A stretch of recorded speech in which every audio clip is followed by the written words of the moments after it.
Good evening, good afternoon, good morning to you, wherever you're joining us from, and a warm welcome to Medlink Students. Happy New Year to you all. We're so excited to have you join us for our first webinar of the year. All right, so let's get started. Let me introduce myself. I'm Edmund.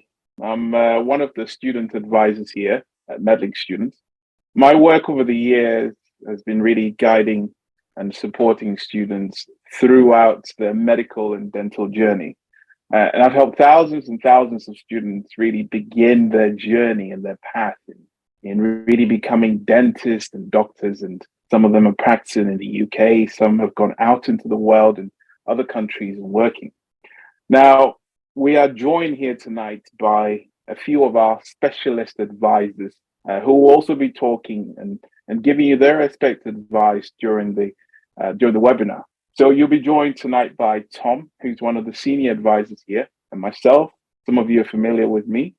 And also you'll be joined by Dana, who's also one of the senior advisors here. We also have one of our admission heads, Daniela, who's also going to be talking to you guys about the entry requirements. So let's go through some of the things that we'll be going over tonight. We'll talk to you tonight about really who we are, the benefits of really studying medicine or dentistry abroad. We'll go over some of the stats of the UK and the medical state here of the dental schools, what it's like to study in Europe, what the tuition fees, we get asked this quite a lot, the living cost, the entry requirements or the admission requirements, the best medical and dental schools out there, where you can work with these degrees, how we help with all of this. And of course, there will be some time for questions and answers. Now, with the questions and answers, we all know you'll have lots and lots of them. So be sure to write them in the Q&A section of the Zoom. You'll see them at the bottom right-hand corner, which you can also upvote some of the questions that you'll find quite interesting. Now, we did this last year, actually. We'd love to know where you're all joining us from. So just do us a big favor and put in there where you're joining us from. So you can just type in either the name, the country name, or the emoji flags. It was really good to see where you were all joining us from last year. We all love to see it. Now, with every success story, you'll often find someone who had the courage and the decision to embark on that first journey, that step. And people often wonder how we all started. So to tell you all about our story, I'd like to invite my colleague, Tom, to tell you about who we are.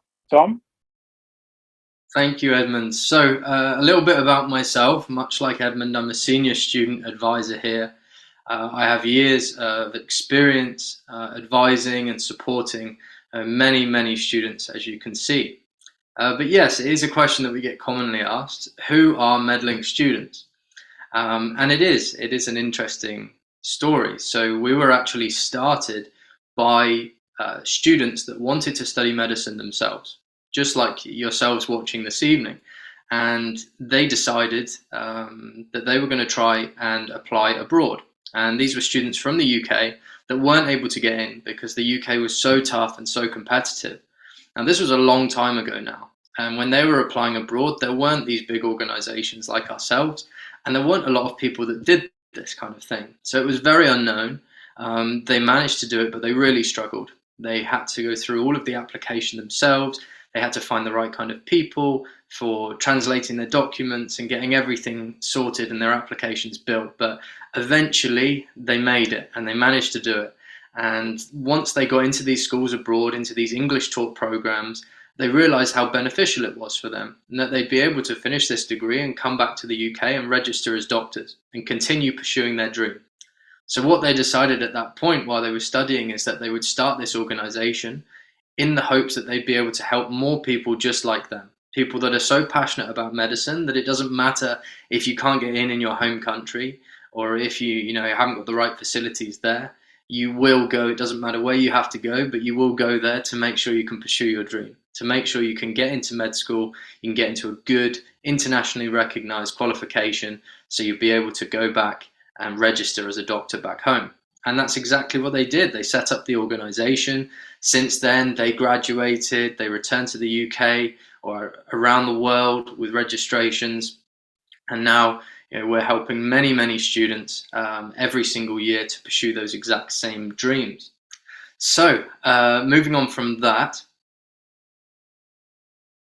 onto the next slide. So our team themselves. We consist of course, the doctors that started it all, and they're always overseeing everything that we do here at Medlink Students to make sure that we're doing everything we can to help the medical students thrive and really get into the best opportunities that they can. Next up is the advisors, like myself and Edmund. We are here to have that initial phone call with you to find out what it is you're looking for and what is best suited for you in a medical school. And once you've made that decision, of course, it's over to our admissions team. They're the ones that will be building your file and helping you to get that secure admission into medical school. From that point, of course, we've got a team on the ground that will support you when you get there, so that you're going to have lots of help. And we'll go into these in a lot more detail later on in the webinar, but it was just to give you a rough idea. Okay, Edmund, back to you. Thank you so much for that, Tom. And as you were saying, we are here to provide you, all the students or even parents, with all the information that you need to make an informed decision about to start your journey. And if you do choose to start your journey with us, we can probably say we'll help you in every step of the way. Now, I've just been looking at the Q&A section and just checking where you're all coming from. I see people coming from Albania, the UK, South Africa, Norway, Zimbabwe, UAE. This is amazing. Thank you all for joining us, wherever you're coming from. And yeah, keep them coming. I've been looking at them and the questions are flying in. This is amazing. Thank you all for coming in and keep sending the questions in. Now, a lot of students that I talk to, they'll say, hey, I'm really not sure what it's like studying abroad. How is this going to be any good for me? And there's so many benefits to actually going abroad. Of course, I'd love to tell you, but to give you all the information, I'd like to invite my colleague Dana, who's one of the expert advisors, and she will explain some of the benefits of studying medicine or dentistry abroad and how you can take advantage of them. Dana? Thank you, Edmund. So as Tom and Edmund, I'm a student advisor. I speak to many students, and throughout these years, I've spoken to hundreds and thousands of students. And the best part is me and Edmund and Tom, the advisors, we're the first people to speak to students when they start their application, inquiring about their opportunities in Europe. And majority of the students who come and speak to me, they want to know what opportunities are there in Europe, what are the benefits to study there, which is why I'm going to tell you a little bit more about the best benefits about studying in Europe and what students usually love, the main points. Now, there are many benefits of going to Europe. However, the main points are, one, as you can see in front of you on the screen, is the globally recognized degrees. You can go and study medicine and get a degree that is globally recognized. It qualifies you to go back home, work in your home country, qualifies you to stay in the country you studied in. You can work with it anywhere you want. In addition to English taught programs, a lot of students are concerned about going to Europe. They think they have to learn a new language. Well, in Europe, you can find programs that are fully taught in English, and of course, the flexible requirements for admission. Some universities have entrance exams, some have interviews. It differs from one university to another, in addition to the requirements themselves. Some require 3 scientific A-levels, some 2, some 1. So it depends on what you have. We can help you find the university that's suitable for you. Plus, of course, the affordable tuition fees. You can find universities with very reasonable prices. And we'll be talking about tuition fees in more detail in the next slides, plus the quality of education. You can enjoy studying medicine or dentistry to the maximum, enjoying the facilities, the high standard of education they have, the practicals, plus, of course, the international environment. A lot of students enjoy the diversity. You get to meet students from different countries, different backgrounds, and learn more about different cultures. So those are mainly the best points about studying abroad. Back to you, Edmund. Oh, I see we have more coming. Those are returning home to practice. I think we discussed this in the beginning. You can get a degree, allows you to go back home, wherever you are, UK, USA, Australia, plus the variety of options.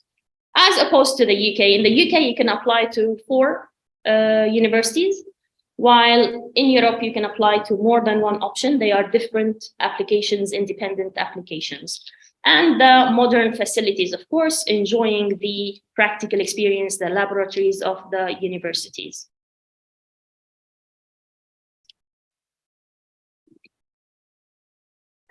Thank you so much, Dana. There's so many benefits of going abroad, so many.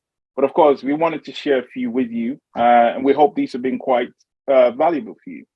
Now, when I speak with lots of students, and I speak to students from all over the world, I speak to students from the US, Australia, Canada, students from Africa, and some of the students that I talk to, we're always curious, what's really made you want to study abroad? There's usually a smaller percentage of students that actually want to just travel because it's an adventure for them. The majority of students, they can't get into their home countries. And so a lot of students, they can't get in because it's competitive and they have amazing grades. We have students in the UK that will do their A levels and they have A stars and they can't get in because, they get told all sorts of reasons why they can't get into the schools. Now, of course, if we talked about all the reasons why most countries don't allow their students to really take that journey, we'd be here all night. But we'll go through a few, and that is in the UK, the current state of how competitive it's become over the years. To tell you a bit more about this, I'd like to invite my colleague Tom to kind of go over and give you an overview as to really what's going on here. Tom? Thank you, Edmund. And yes, we use the UK as an example here, but this is something that you see from the USA, Australia, and many, many other of the countries that we have a majority of our students coming from. And that is just that these countries cannot seem to facilitate the amount of medical students that want to study. As you can see here, this shows the applicants versus the seats available in the UK. So we've got the seats available in green on the far right there. Immediately you can see this is much smaller than the amount of people that are applying. The other thing you can notice is both the applicants and the reapplicants are increasing exponentially every single year. So unfortunately, for everyone in the UK, things are not getting much easier. Now, yes, they have expanded the seats available slightly, but this is only a very slight increase. It does not correlate to the overall number of people that are applying and continuing to apply every single year. So moving on from there, we can have a look at the UK medical workforce itself. And this is the ironic part, again, with the UK, but it's the same case with many of these countries, is that although it's so difficult to get into medical school, once you go onto the other side and you look at the need for doctors, it's such a desperate need that they have. You can see here the UK needs roughly 50,000 new doctors to meet the EU average of 3.7 doctors per 1,000 people. And what we're trying to show here is that even though the UK does not have a lot of spaces and is struggling to expand their spaces, they still need the doctors. It's not a case of when you come back as a doctor from abroad, you're going to be coming back and entering into that really competitive atmosphere again, because you won't. You'll be entering into a system that really needs the skills that you have. And you can see this from the next slide. We've got another graph for you here. Now, what this one shows is the amount of doctors, so this is graduates, medical graduates, who have registered with the GMC over the years. Now, the interesting thing is looking at 2021, the last year we've got on there, there were 7,000, just over 7,000 doctors that joined from the UK. So these are doctors that came from UK medical schools. There were then 2,500 that came from EU or EEA medical schools, and then a huge 10,000 doctors that registered from outside of the EU. So these are the rest of the world, international. So these are doctors that have studied from anywhere that's outside of the UK or the EU. and that exceeds the number of both EU doctors and UK doctors that registered. And that's further proving the point that the UK is more than open to international doctors, and it's become a very normal situation for them to rely on due to their low number of spaces in their own native medical schools. And this is something we see across many countries around the world, not just with the UK as well. So moving on from that, let's talk a little bit about the medical education in Europe. A lot of people ask me, what's the difference between, for example, in the UK, they do an MBBS. Over in Europe, it's called an MD. One of the main differences is, as you can see here, the 3+3, it's a 6-year course in total that you're going to be studying rather than 5 years. Now, this is split in 2 halves. So you have 3 years theoretical, as it mentions there. So this is mainly going to be learning about the theory, but you're also going to have a lot of lab work. You're going to have some clinical experiences, lots of different lectures and learning all about the theoretical aspects of medicine. Now, the second part, the practical part, as it's known as, this is the 3 years where you're going to be in mainly clinical experience, working directly with patients before completing and obtaining your medical qualification. Now, this is eligible for any international applicant. These European programs, they do not discriminate in any way. That's not favorable if you're an EU national or a UK national. It's from anywhere in the world. These are developed for international students. As long as you can speak in English, then you are good to go, and we can see universities say you meet the requirements. Now, the entry requirements, as you see here, typically entrance exams, A-levels, sometimes a diploma or a degree, but it really varies. A-levels being, of course, the UK high school equivalent, but of course they accept high school qualifications from all over the world as well. So going on from there, we can then have a quick look at dental education. Now, similar situation with the degree. These vary between 5 and 6 years depending on where you study in Europe. They're not all 5 or all 6. Now, again, they're split in half. So you have a theoretical half and a clinical half, again, working with patients. In that clinical half, again, though, in the theoretical part, you will still be doing a lot of practicals, working with the phantom heads, practicing the different procedures that you will be using on patients in the later years. And again, the applicants, it is eligible to anyone in the world, and they do have very varying entry requirements, usually requiring you to have a high school diploma of some sort. So going on from there, the other thing to mention is graduate entry in Europe. Now, this is a process where if you've done a degree that's relevant to medicine, you can sometimes get subjects from that degree recognized, allowing you to start into a later year into the medical degree itself. Now, this is only suitable for certain people in certain areas around the world. So it's worth having a call with us and seeing if this is something that would work for you. But it can be a very beneficial program where you can transfer those credits and not have to repeat all of the things that you've already completed in your previous bachelor's qualifications. Thank you. I think that's back to you now, Edmund. Thank you, Tom, so much for sharing that with us, and very, very informative.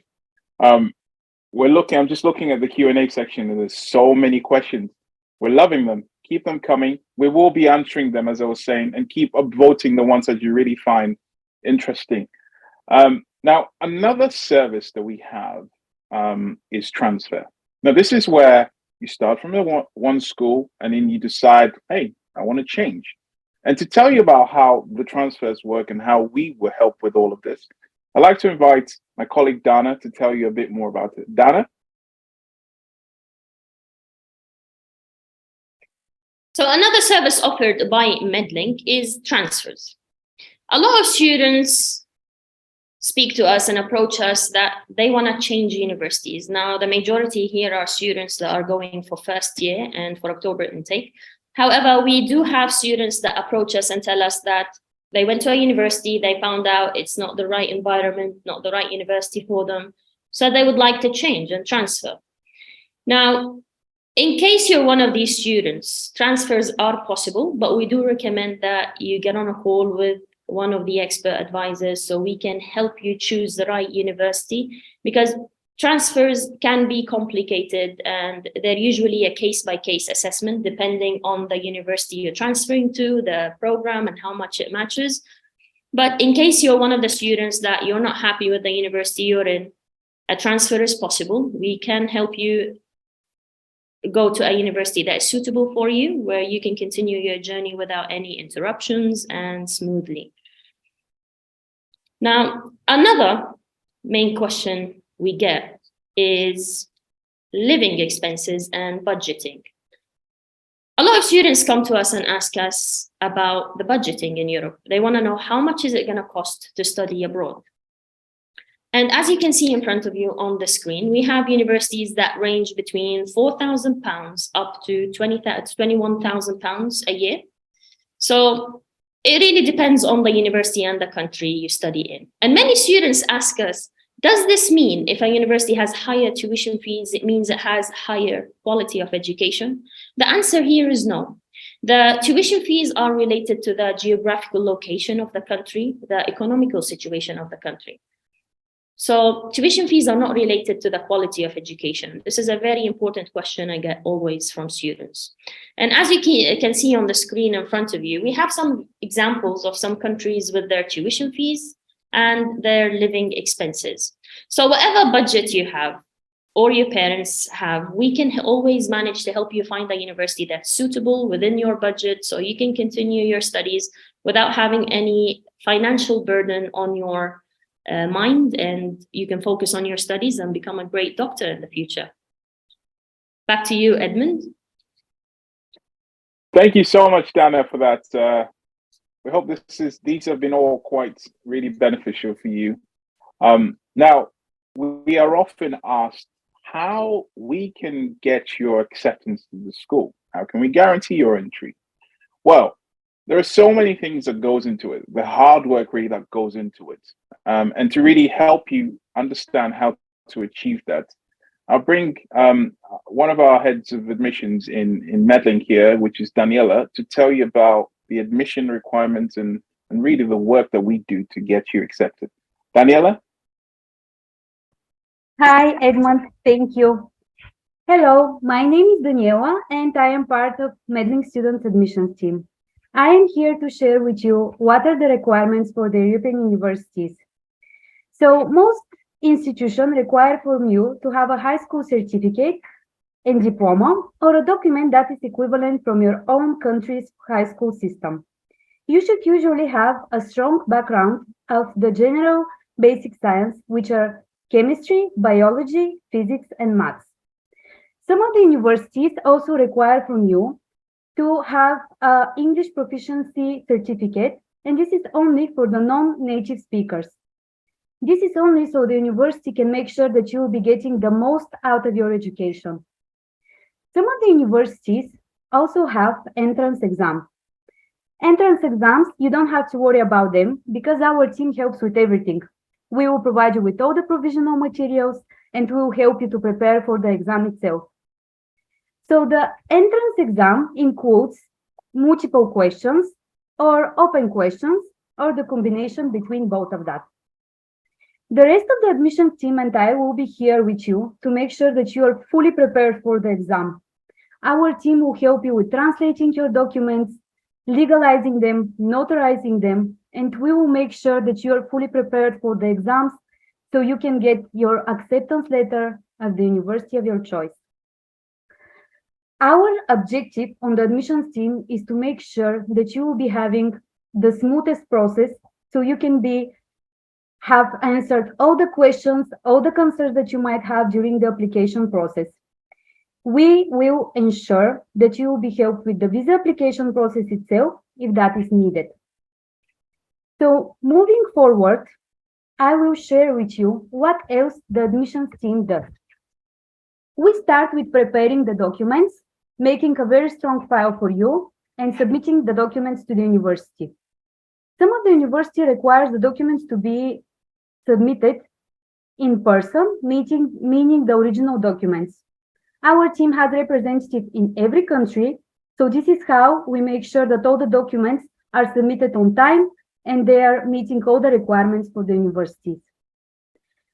As I said, preparing for the entrance exam includes our help with providing you with the revision materials. If the university doesn't have entrance exam, that means that the university has interview. Our team helps that with as well by providing you with all the questions. We also guide you how to answer the questions. We make sure that you are fully prepared, and then we help you with the actual interview. What else do we do in admissions? We submit to the university all the relevant documents and all the required paperwork that is needed. We also are in constant communication with the university, and this is how we make sure that your file will be very strong and you'll receive your acceptance letter at the university of your choice.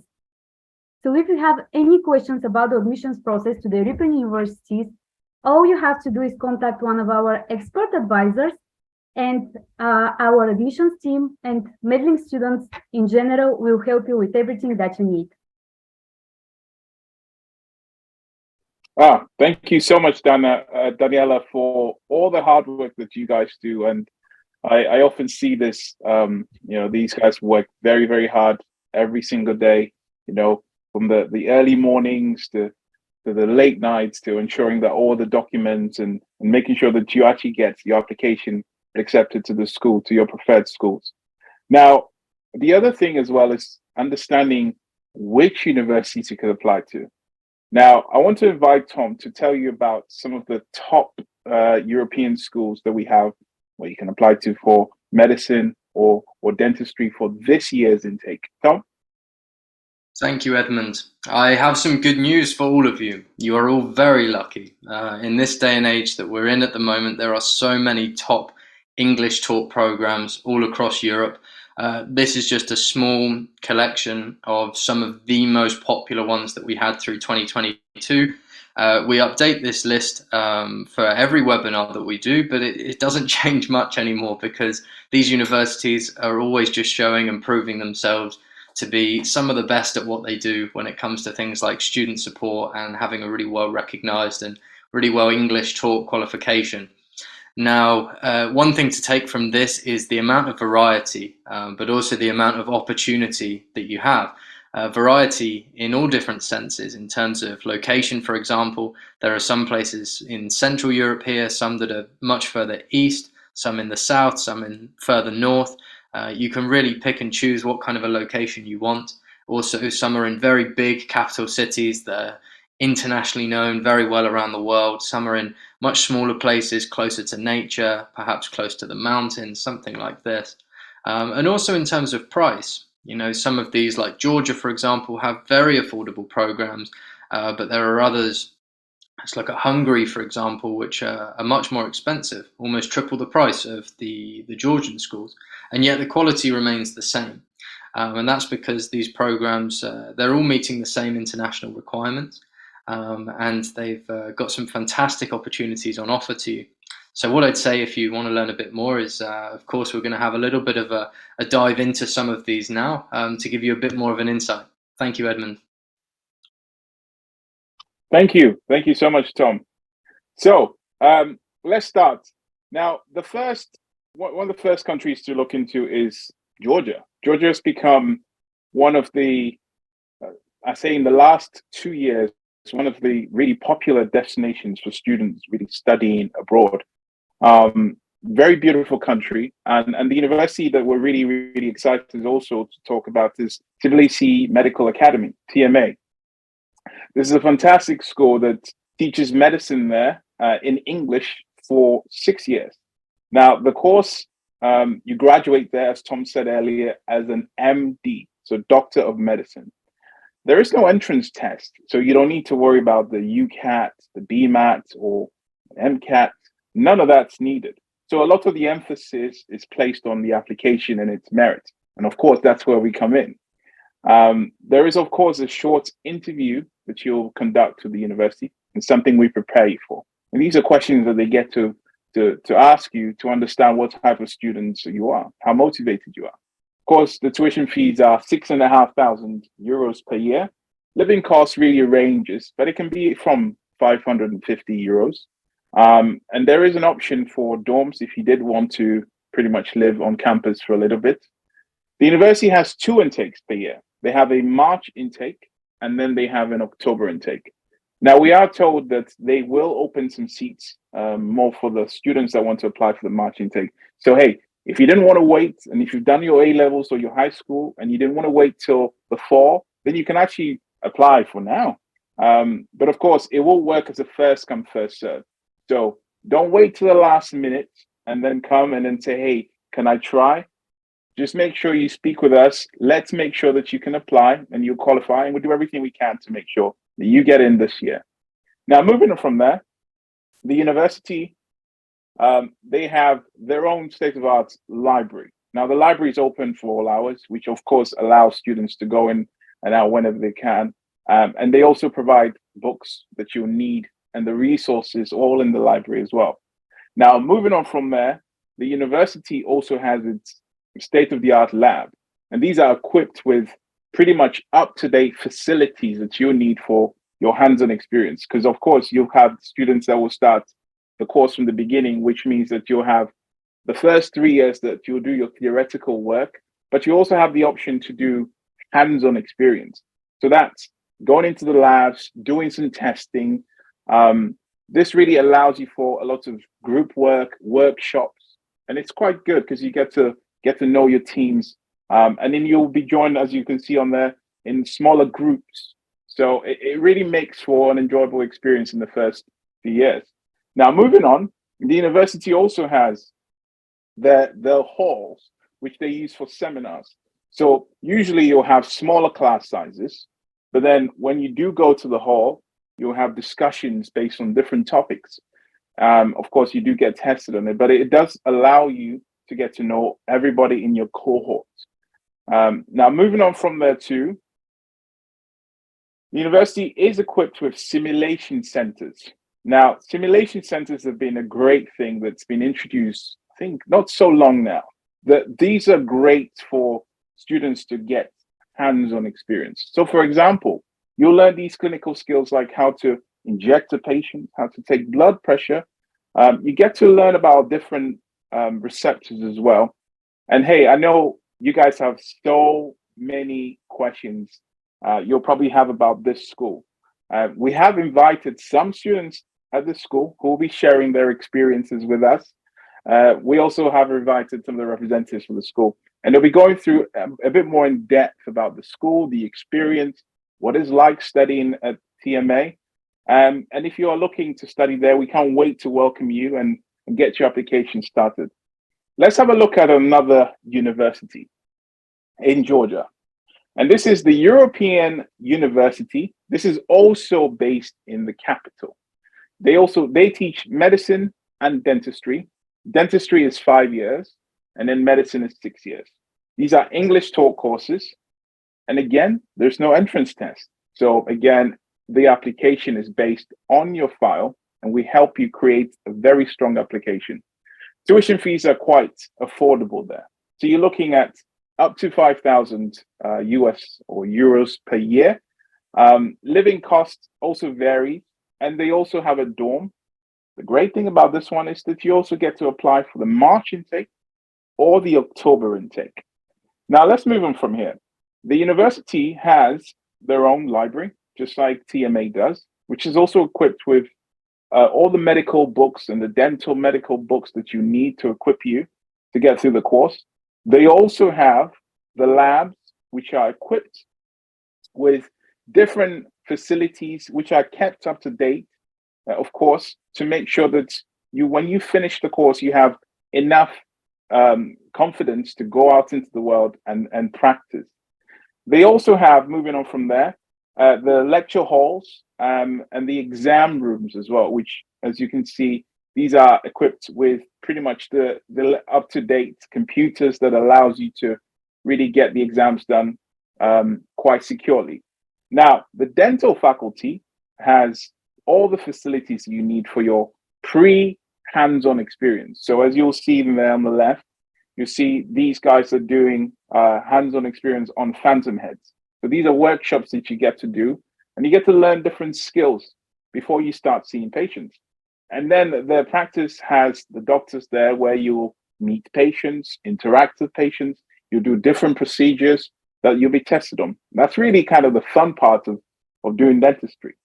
And of course, the university has simulation rooms for their medical students, again, for hands-on experience, for clinical skill building, from things like injecting a patient, learning how to take bloods, how to understand different and identify different receptors of the human body, really before you start seeing patients. And then going on from there, it's not all, they also have their dorms, which is equipped with either their own ensuite, so you can have your own room, or you can share the room if you wanted to live nearby the school. Moving on from there, it's not all just work. There is some play as well. The university do encourage the students to take part in different activities. As you'll see, they have welcome parties, field trips, exchange programs, which is something that a lot of the students tend to take part in. There's so many other reasons, of course, to join Georgia this year, which we're really excited to welcome a lot of these students. And so let's move on from here. Now, to talk to you about the Serbian schools, of course, I'd like to invite my colleague, Dana, to expand a bit more on this. Dana?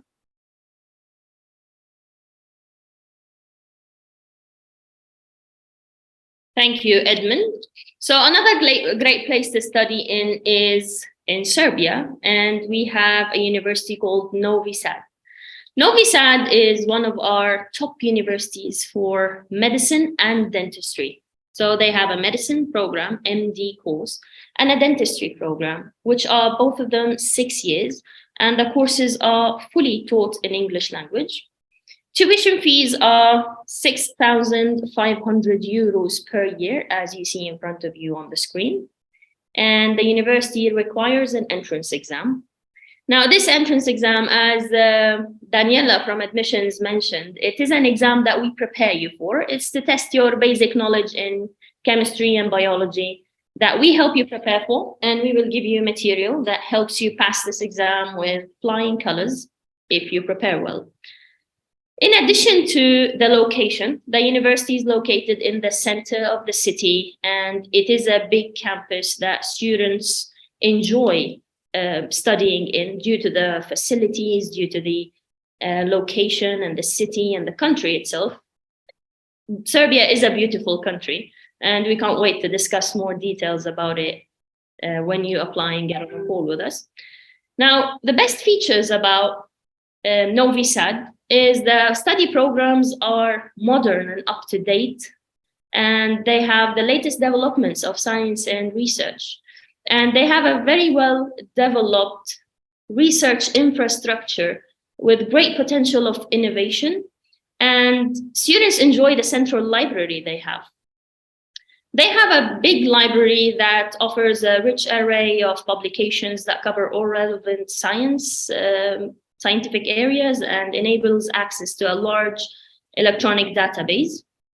And of course, the modern facilities, the advanced laboratories they have, equipped rooms, and a very strong clinical experience. Now, another great university that we have in Serbia is Niš University. Niš University is located in a city called Niš, and Niš has a medicine MD course.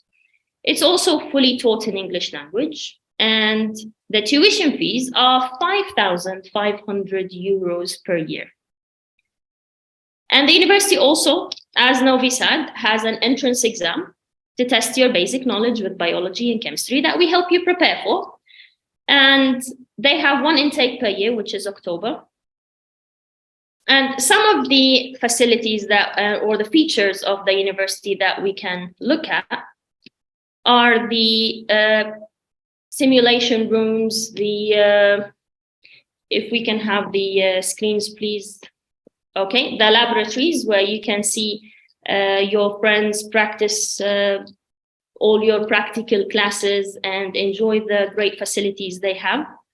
In addition to the modern rooms where the seminars are held, and you get to experience a great seminar with a lot of students with you from different backgrounds, learning from great doctors, plus the simulation rooms, as we discussed in the beginning. They're very advanced, well-equipped, and you get to enjoy the best clinical experience in their hospitals, learning from the best doctors. And of course, we're not gonna forget the fun and the activities of the university, where we will, as you see on the screen, we will discuss some of them, like they have sports, volleyball, basketball, music instruments. They do a lot of research, language courses where they help you learn the basics of the language, scientific conferences, and the parties and ceremonies that students love, whether it's graduation parties, welcoming parties, and the New Year Eves also. So that's for niche features. And we can also look at some of the benefits that students love, which is the affordable accommodation. The city is very affordable to live in. It's a very nice country to live in and affordable. You can rent apartments for very reasonable prices, and the living expenses also are very reasonable. Some students can live on 200 to 300 pounds a month. And looking into several student organizations on campus that promote social activities, as we saw on the screen before, sports and networking events that students get to enjoy and meet new other students, get to make friends, get to make a new family there, a new community that they always will stay in touch after graduation, meeting people they've never thought they'll meet before.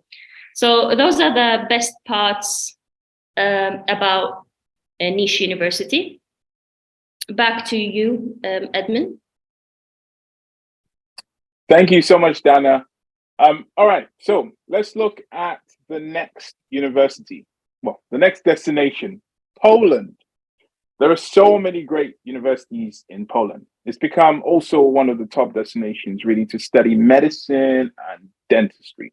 Now, this university is called Medical University of Silesia. It's in the south of Poland, in a beautiful city called Katowice. They do dentistry for 5 years, and then you graduate there as a doctor of dental surgery, so DDS. And then when you have medicine, it's 6 years. You graduate there as a doctor of medicine, which is MD. Now, this is one of the oldest medical schools in Poland. And it's actually, interestingly, one of the first schools in Europe to start teaching medicine in English in the 90s. So they've graduated quite a lot of students over the years. Now, the university has a short test and an entrance test and an interview, which is basically something that we prepare you for. And it's biology and chemistry. We'll give you all the materials that you need to prepare. Their tuition fees for medicine is around 11,200 euros per year. And then for dentistry, you're looking around 12,000 euros per year.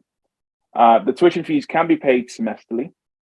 And then the living cost over there ranges from anything from 500 to 800 euros per year. And that includes pretty much everything. This university for medicine has 2 intakes per year. So they'll have the February intake, which we've just concluded. And then they have the October intake. So that we started the applications for already. So if you wanted to take part and really take advantage of studying here, you have the opportunity to do that today. Now, the university is equipped with their own state-of-art labs, which are quite comparable to other medical schools around the world. Now, their halls also equipped with resources and that is used for informative seminars and presentations as well. The dental faculty that they have there, they provide phantom heads, and that they use that for early development skills. Their simulation centers that they have there for the medical faculty, they also allow for hands-on experience and really for a chance for you to develop your skills before you move on to the clinical phase of it. Now, they have activities for all students. So whether you're looking to take part in cooking, in painting, in climbing, in boat sailing, horse riding, swimming. Whether you want to get some groove on in some dancing, they have dance classes there. They have futsal. There are all sorts of activities there for you. They organize graduation ceremonies, Freshers Week, New Year Eve parties, and they have field trips and national events for all students as well. They also organize these kind of conferences where the university you get to meet other students from other schools as well, which is quite great. Now, of course, we've done all the research for you, and the university is recognized by many medical and dental councils across the world. Of course, subject to any country you go to, but we can advise you on what you'll need to do. Now, why would you choose to study here? Well, with this vibrant city, they host loads of festivals over the summer. So if you as a student wanted to take a break as well from the city life, you can do that in their nature reserves because you get the best of both worlds. And the university, one thing about them is they have over 2,000 international students who are enrolled in their English program. So we're always looking out for really good universities for you because we're very particular with the schools that we choose to work with, because we want to make sure that you have all the opportunities available so you can have, an amazing experience when you're abroad. Now, let's move on from there. The question that where I get asked as well is, well, how do you help? How can you really get us from the beginning to the end and the process of this? To tell you a bit about this, I'd like to invite my colleague Tom to expand a bit more about what we do from the beginning to really when you get there. Tom? Thank you, Edmund. Yes, so you've been able to see a little bit of information about a few different aspects, the sort of living costs, the universities, what the countries are like, the kind of activities you can get up to, but not too much about what we do for you at Medlink Students. So you can see on this slide here a quick overview of what we're going to discuss. The consultation, the application management, help with some settling in, and the ongoing support. So let's dive into it. First of all, we're looking at the free consultation. So you will have this with myself, or perhaps Edmund or Dana or one of our colleagues who works as a student advisor here at Medlink Students. Now, the main thing for us is about having a conversation with you at length about what it is you're looking to do, what your priorities are, what grades you've got, so we can establish what schools you qualify for, what kind of countries and locations are going to be best suited for you to go into medical or dental school abroad. And of course, we say free consultation, but we should say consultations because we're available for as many appointments as you want until you can make that decision and you're ready to make that call. Now, once you've done that, you've decided, we can get that first celebration out of the way because you'll be signing up and you'll be getting ready to aim towards the perfect school for you. You would have made that decision. So this is when you'll go through to one of our dedicated admissions teams, and these work specifically with the countries. So whichever country you apply to, you'll go through to one of our specific admissions teams. They are specialists with dealing with those universities in particular. So they will know exactly how to sort your files. They'll be able to give you all the preparation materials that you need for the entrance exam or for the interviews, whatever it is that you're doing there. And they'll just be giving you on through support throughout the entire application process. And they're the ones that will really be designing that application and ensuring that you get that acceptance. Going on from there, it's then that part that can seem quite daunting, I know, for a lot of you from what you've told me over the years. Going to settle in a new country, leaving your family behind. I know a lot of you obviously still living with your parents and it's your first time leaving the house, let alone going to a different country. So this is where we've got a lot of support set up as well. We're there to help you with aspects like picking you up from the airport. So when you first get there, you don't have to worry about trying to figure out where to get to, how to get to your hotel or the dormitories or the apartment you rented. We help you with all of that by picking you up straight away as soon as you get into the country from the airport. We'll show you around the city, help you to get an idea of how things work and where everything is. If there's any amenities you're looking for, anything in particular that you need to know the location of in the city, they can help you with this, because our local guides, they most of the time live there, or maybe they're even medical students who have been trained by us, who have studied there now for many years. So they would have been in the same position as you years before. Now they will also help you with setting up bank accounts, sorting out bills with your accommodation, getting a SIM card, all of these little things that seem quite simple in your own country, but of course in a new country can seem a little bit complicated at first, especially being in a different language. So they help to make sure all of that's set up for you. And trust me, as someone who's moved abroad and had my colleagues to help me as well, it's incredibly helpful to have someone there that lives there permanently and knows what they're doing. Okay, and then going on from there, it's then just about supporting you throughout the years. So if you ever need anything, you've got a team around you there. You've always got people that are only a phone call away as well around the world. We've got our medical professionals that can always help you and guide you. Same goes for when you graduate, and if you want advice and guidance on how to register with a certain medical council, you can give us a call, and we'll always do our best to support you as part of the Medlink Students community from there. Okay, so we've got here a neat little slide just to give you an idea of what the process looks like. So if you would like to take a screenshot of this, this is how simple we try to make it for you, because in reality, each of these 1 steps has about 10 steps on its own. So with this one, you can easily see the steps that you will be involved in with Medlink Students. So you choose the university you want to go to. From there, the application is done for you. So all of the legal work, all of the translation of documents, sending them here, there, and everywhere, it's all sorted. The university will accept your application, and then you'll have all the materials from our team to do the exam. Once you've got your acceptance into your desired program, then it's the on-ground support, picking up from the airport, going around the city, settling in support, and helping with the accommodation as a few of the key factors of what they do. Okay. So we're going to move on now to the questions and answers section of the webinar. I can see down below here, we've got so many different questions to go through. So we're really excited to be able to go through some of these with you today. And we've got obviously a few of our guests that will be appearing throughout as well. Okay, so let's just have a look at some of the questions we've got here. I think to start off with, I've got a question for my colleague Dana, and that question is learning the language in these countries a requirement? Dana, are you with us? Yeah, I'm here. That's a great question, by the way. A lot of students ask it. The courses in Europe are fully taught in English in the universities that we work with. The university will be offering you a few hours per week to learn the local language, the basics of the language, so you can communicate outside the university with the citizens in the country, just to help you out in the country.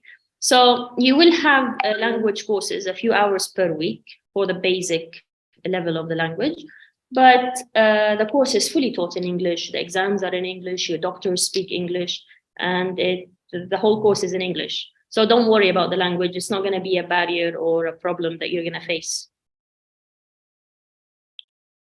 Fantastic, Dana. Thank you so much for giving us that insight. This is such a common worry that so many of our students face, and it's really not something you need to be worried about. These courses are tailored to be convenient and to help and support you. And they understand that studying medicine in itself is hard enough. You don't have to worry about becoming fluent in a foreign language at the same time. That would be very, very difficult. So with it being the time that it is now, we'd like to introduce our first guest of the evening. This is Dr. Saif. Now, Dr. Saif is from Tbilisi Medical Academy, and he is the International Students Coordinator. Dr. Saif, are you there? Yes, I am. Thank you very much for the introduction. So much for joining us. Could you tell us a little bit about yourself and your role just to get started? Yes, absolutely. I'm very delighted to joining you here with Medlink Students, a very professional team. Thank you very much for this opportunity. To tell you a little bit about myself, I am Saif Rustum, of course, an alumni of Tbilisi Medical Academy. I was an international student, just like you. I studied in Tbilisi Medical Academy, graduated from there with an MD degree. That allows me to continue becoming a doctor either in Georgia or anywhere else in the world, as our program is accredited in all of the countries around the world and recognized by the World Federation of Medical Education and the European Association of Medical Education. And now I'm pursuing research in Georgia as well as academic.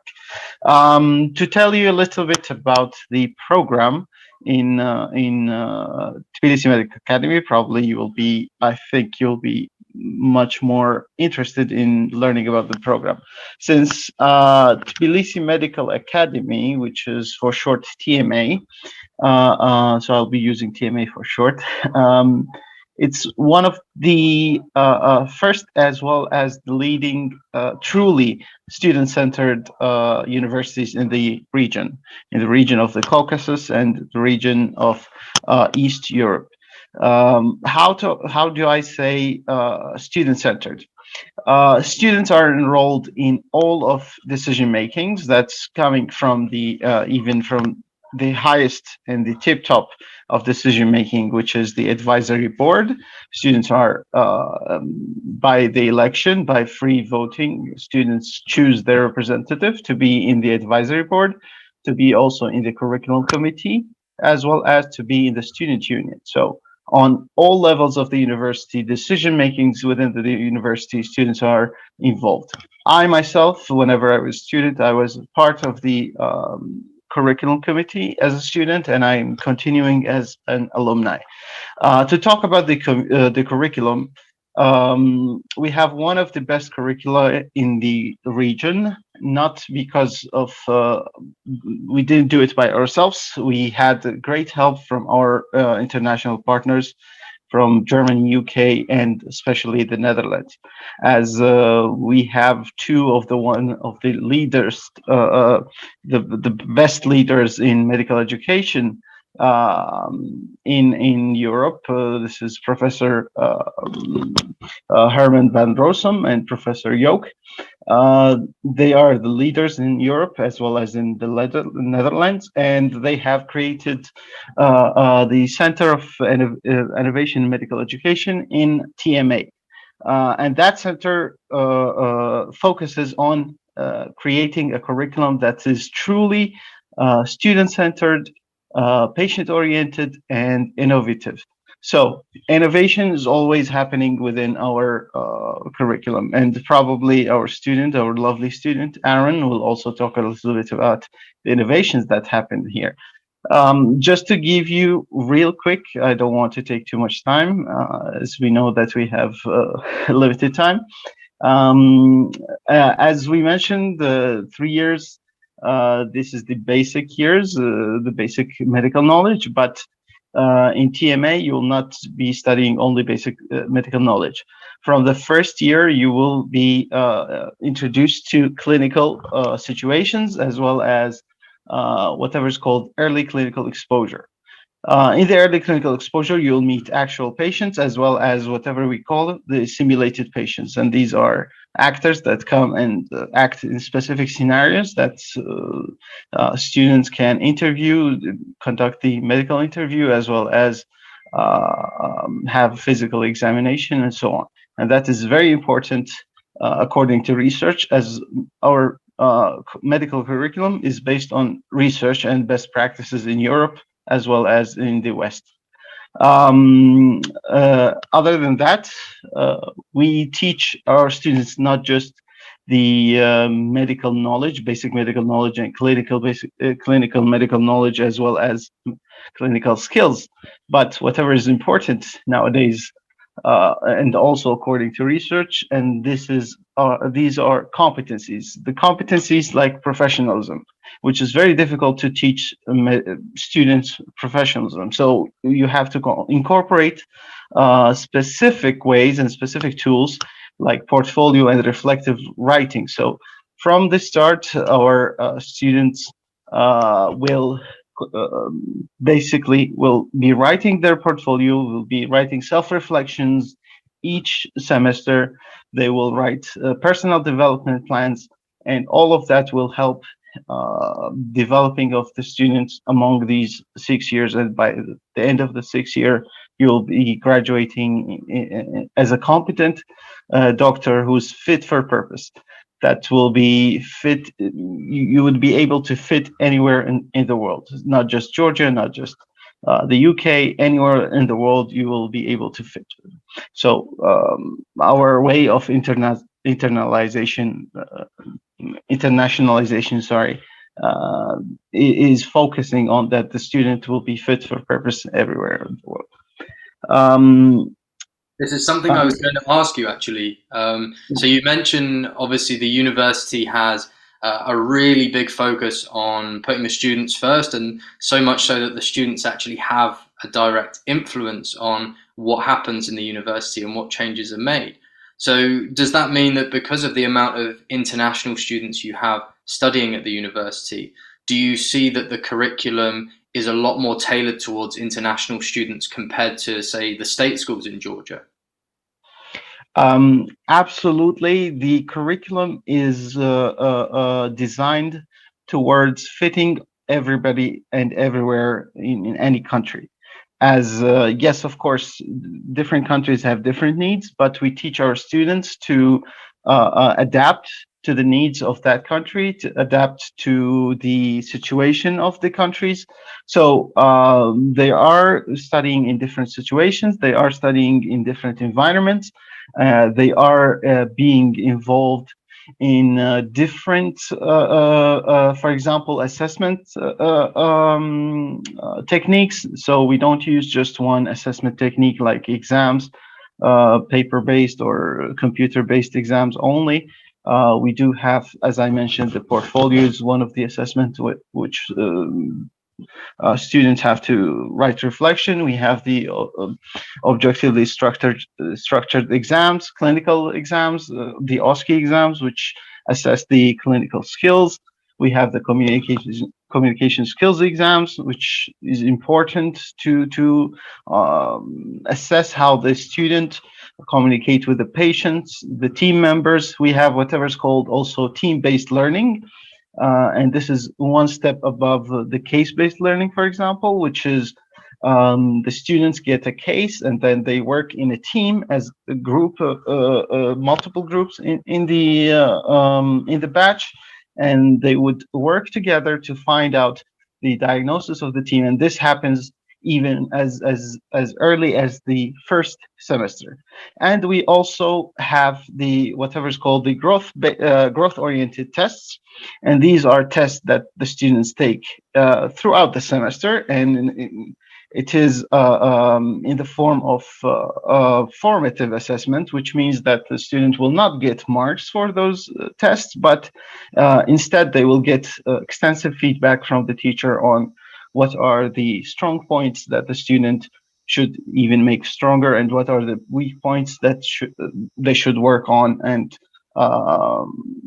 improve before the actual exams, which are the midterm exams and the final exams.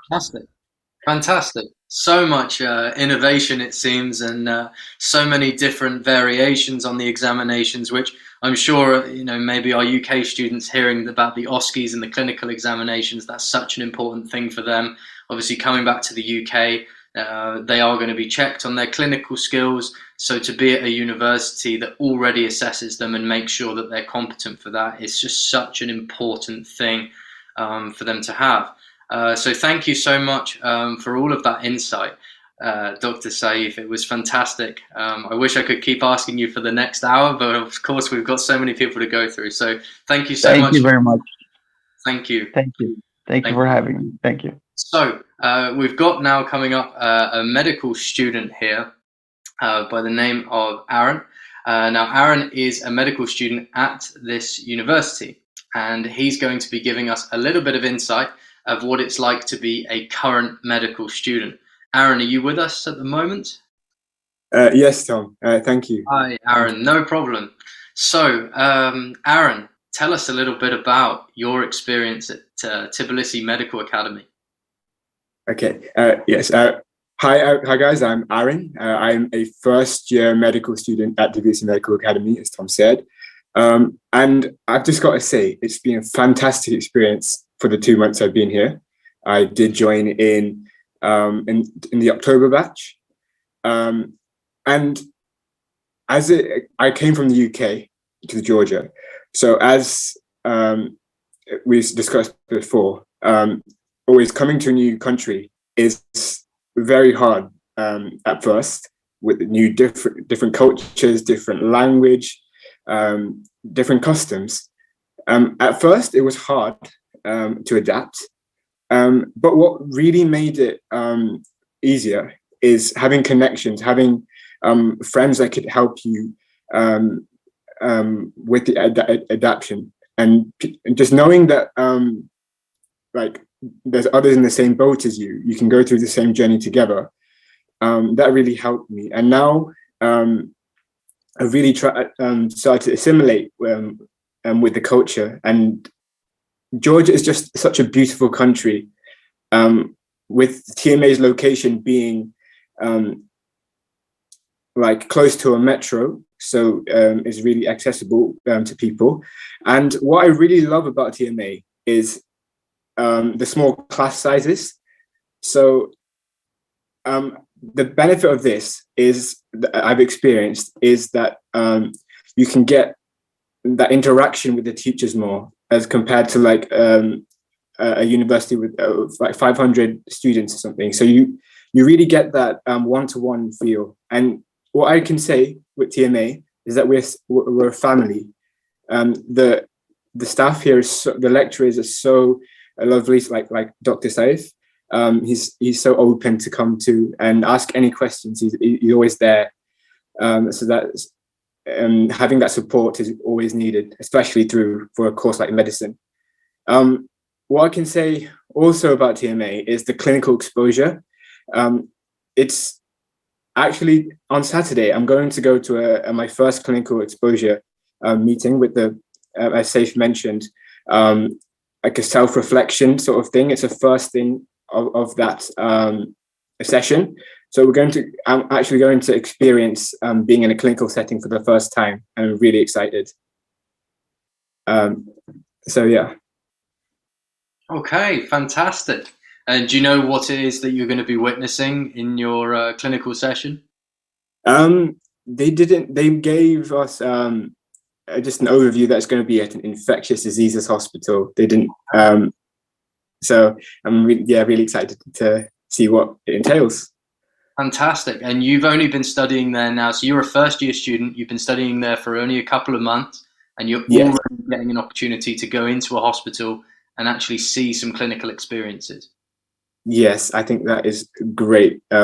Actually, you can apply what you've learned so far. So, absolutely, lots of students, they've got to wait 2 or even 3 years for that with a lot of medical schools in Europe. So it's great that they're putting out that extra time and that extra effort to give you that insight early on. Okay, perfect. And one thing that we get asked quite a lot is, what is the kind of social like and the social life and the communities, and are there any kind of clubs or events that you can get involved in there? Yes, absolutely, there is. Funny enough to say, yesterday they opened the like application for clubs and societies. There's arts clubs, there's sports clubs, and emergency medicine clubs. Everything, like there's a wide variety. You just have to fill out a form, and they'll let you know what's available. So TMA does offer a wide variety of clubs and societies. Okay, great. You thought of signing up to any of those yet? Yes, I signed up to everything. Everything. Fantastic. So you're going to have your hands full over the next semester then. Yeah. Okay. Probably. All right. So another thing that we've had asked a few times, I can see here this evening, is what are the professors like at teaching in English? In English, they have. You can understand them very well. With me coming from the UK, obviously, it did at first. It did take some time to understand with the pronunciation differences, but honestly, 2 months in, you just get assimilated to it. You'll understand it, and it'll become second nature to you. It's really not that hard, I'd say. Okay, fantastic. And what do you feel like is your relationship with the professors? Obviously, you mentioned before it feels like you're part of a family already there. Yes, we have very close relations. They could, like, with the email communication and social media communication, they're very open with that. Any questions you have, they're happy to answer. As I said, it makes you feel like that familial bond is there. Fantastic. It's so important for students to have that support, especially when you get to points where you might be struggling with something, which is very common in such a complicated profession, such difficult studies. Exactly. And what resources have the university provided for you? So I would like to say, in my campus tour, we were actually shown something called an anatomage. So I think in the PowerPoint we saw like this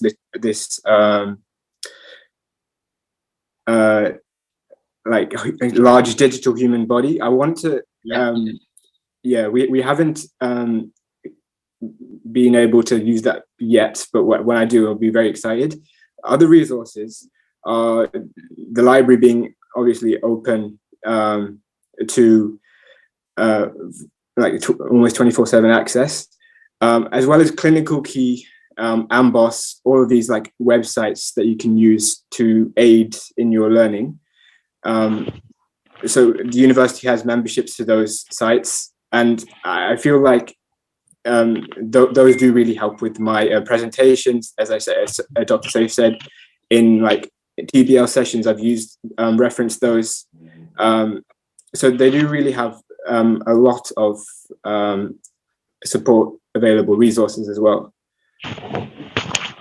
Fantastic, Aaron. Thank you. It's so nice to hear that you're having such a good experience over there. Now, what would you say is one piece of advice that you would give to students that are thinking about coming over to study at the university there, Tbilisi Medical Academy in Georgia? That's a very good question, Tom. My biggest piece of advice would be just to be open to change, because I think that's a very important thing as a doctor as well. You'd have to be aware that this is a completely different country to the one you've come from. So you have to be ready to face differences and challenges, and accept them, and try your best to assimilate. I'd say that's my biggest piece of advice. It's not going to be an easy path. You have to appreciate that it's going to take time, but when you do, you will be able, when you come to that acceptance, you'll be able to love the journey instead of the destination. That's what I'd say. I think that's such a powerful piece of advice to give to a student, considering it. And it's something that as soon as you said it, I thought that makes so much sense for new students to hear that, love the journey and really, savor every moment of it, because that's the whole experience that you have, and it's a very unique one to have. Now, another thing, I'd like you to comment on what you think about the safety there, because this is something that not just on this webinar, but every webinar we get asked a lot. Is it safe to go to these countries? Not many people know a lot about Georgia. Is it safe? Yeah, that's a good question, Glenn.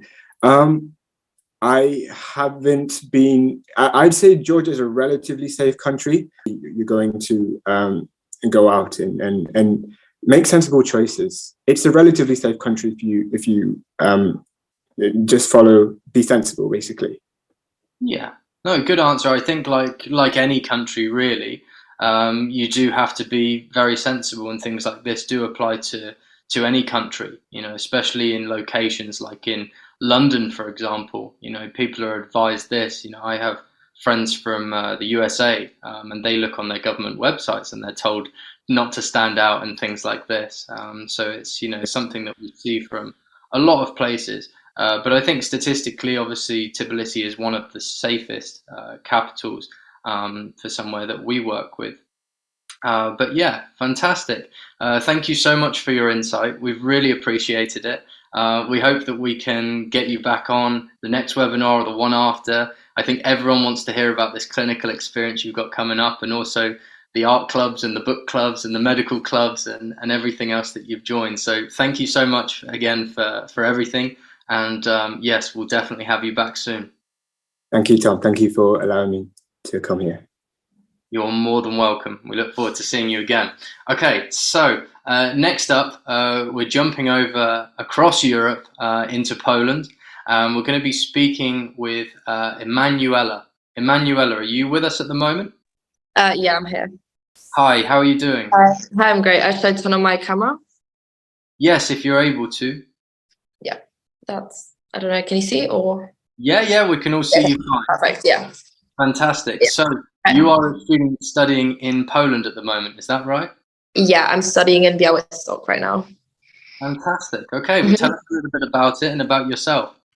Well, basically, I'm from London and my name's Emanuela Favre. I was born in London. I lived there my whole life, and I always wanted to study medicine. And my parents are Polish, actually, so that's also one of the reasons I decided to come here. But I was a bit kind of anxious when I decided to join. But honestly, it's been such an amazing experience. Like, I think it was one of the best decisions of my life to come here, and I really, really enjoy it. So, yeah. Fantastic. Mm-hmm. And what would you say you were the most kind of concerned about before you went over there? Probably like firstly making friends. I was kind of scared, like, you know, everyone's like different, like everyone's from different places, but honestly, everyone gets along so well. I think the community is so nice and welcoming. And I think also because of the fact that everyone's like come from a different place, it's like we've kind of like formed this family, and like everyone like relies on each other. Like if we ever need help in school, it's like I can talk to my friends, like in my groups, outside of groups, if we ever need help with anything, if like, and of course, because we all come from like different places. So like, let's say some of us don't understand some content, and like we just want to like work together. We can always, like, you know, if some people learn different things in different places. So like, for example, if I studied in London, I'd have a different education, for example, as people that study in Norway. So we can just, you know, work together, help each other. And it's like really supportive, really, like it's a really welcoming community. So I think that's probably what I was most scared about when I was moving here. And of course, like living, yeah. I was just going to say, I'm so glad that you brought that up, because so many students, they think I'm going to go abroad, I'm going all on my own. And then as soon as they arrive, they realize that there's hundreds of other students that have all come on their own as well. Yeah, it's like everyone's in the same situation. So honestly, like if anyone's scared about like being like, oh yeah, I'll probably not find any people, it's just like everyone feels the same way when they move. Like everyone feels like, oh, they're going to be lonely, but in reality, it's like, because we all feel the same, it's like we all like, you know, communicate, we all bond together, and it's honestly probably like you form better friendship than in high school and sixth form. So at least in my opinion. Yes. Yeah, of course. It's very difficult. And I think a lot of the students they'll end up doing something like taking a gap year, for example, because they'll be worried about leaving all their friends behind, even though they're all going to go off to different universities around the country. So it's a difficult one. Okay, talking about the university, how long have you been studying there for now? 3 months, so October, November. Yeah, so another fourth month. Pardon? Yeah. Another first year. Okay. Yeah. And, did you go straight from your A levels? Yeah, I applied right after I finished my A levels, and I got in, and I only found out I got in like a couple of weeks before. So then yeah, like right, literally it was like really like quick, like a really quick change. So I just found out, and then like in a couple of weeks I was already moving here. Oh wow, okay. Yeah. What made you decide, right, I'm going to finish my A levels and I'm going to jump into Poland and not take a gap year, for example? I mean, I actually planned on taking a gap year, like the whole time I was planning on taking one, but then I think I realized that, especially with medicine and like dentistry and like more like science subjects, it's like if for me, I thought maybe like if I don't practice them, like on a daily basis, I just thought I might like forget some stuff. So I was like, I think it's better to just go straight from A levels to medicine, and also the fact that it is a 6-year course in my case. So I just was like, I prefer, you know, to go straight onto it than wait a year and then do the 6 years. Because then after 6 years, it's like now, then I can, you know, start practicing instead of having to wait another year. And then, I don't know, I was scared I'll just forget stuff, forget content. And to be fair, like there is quite a few things that I learned in London that I am using here right now. And I feel like if I had that gap year, I would possibly forget a lot of things. But yeah. Yeah, you're not wrong.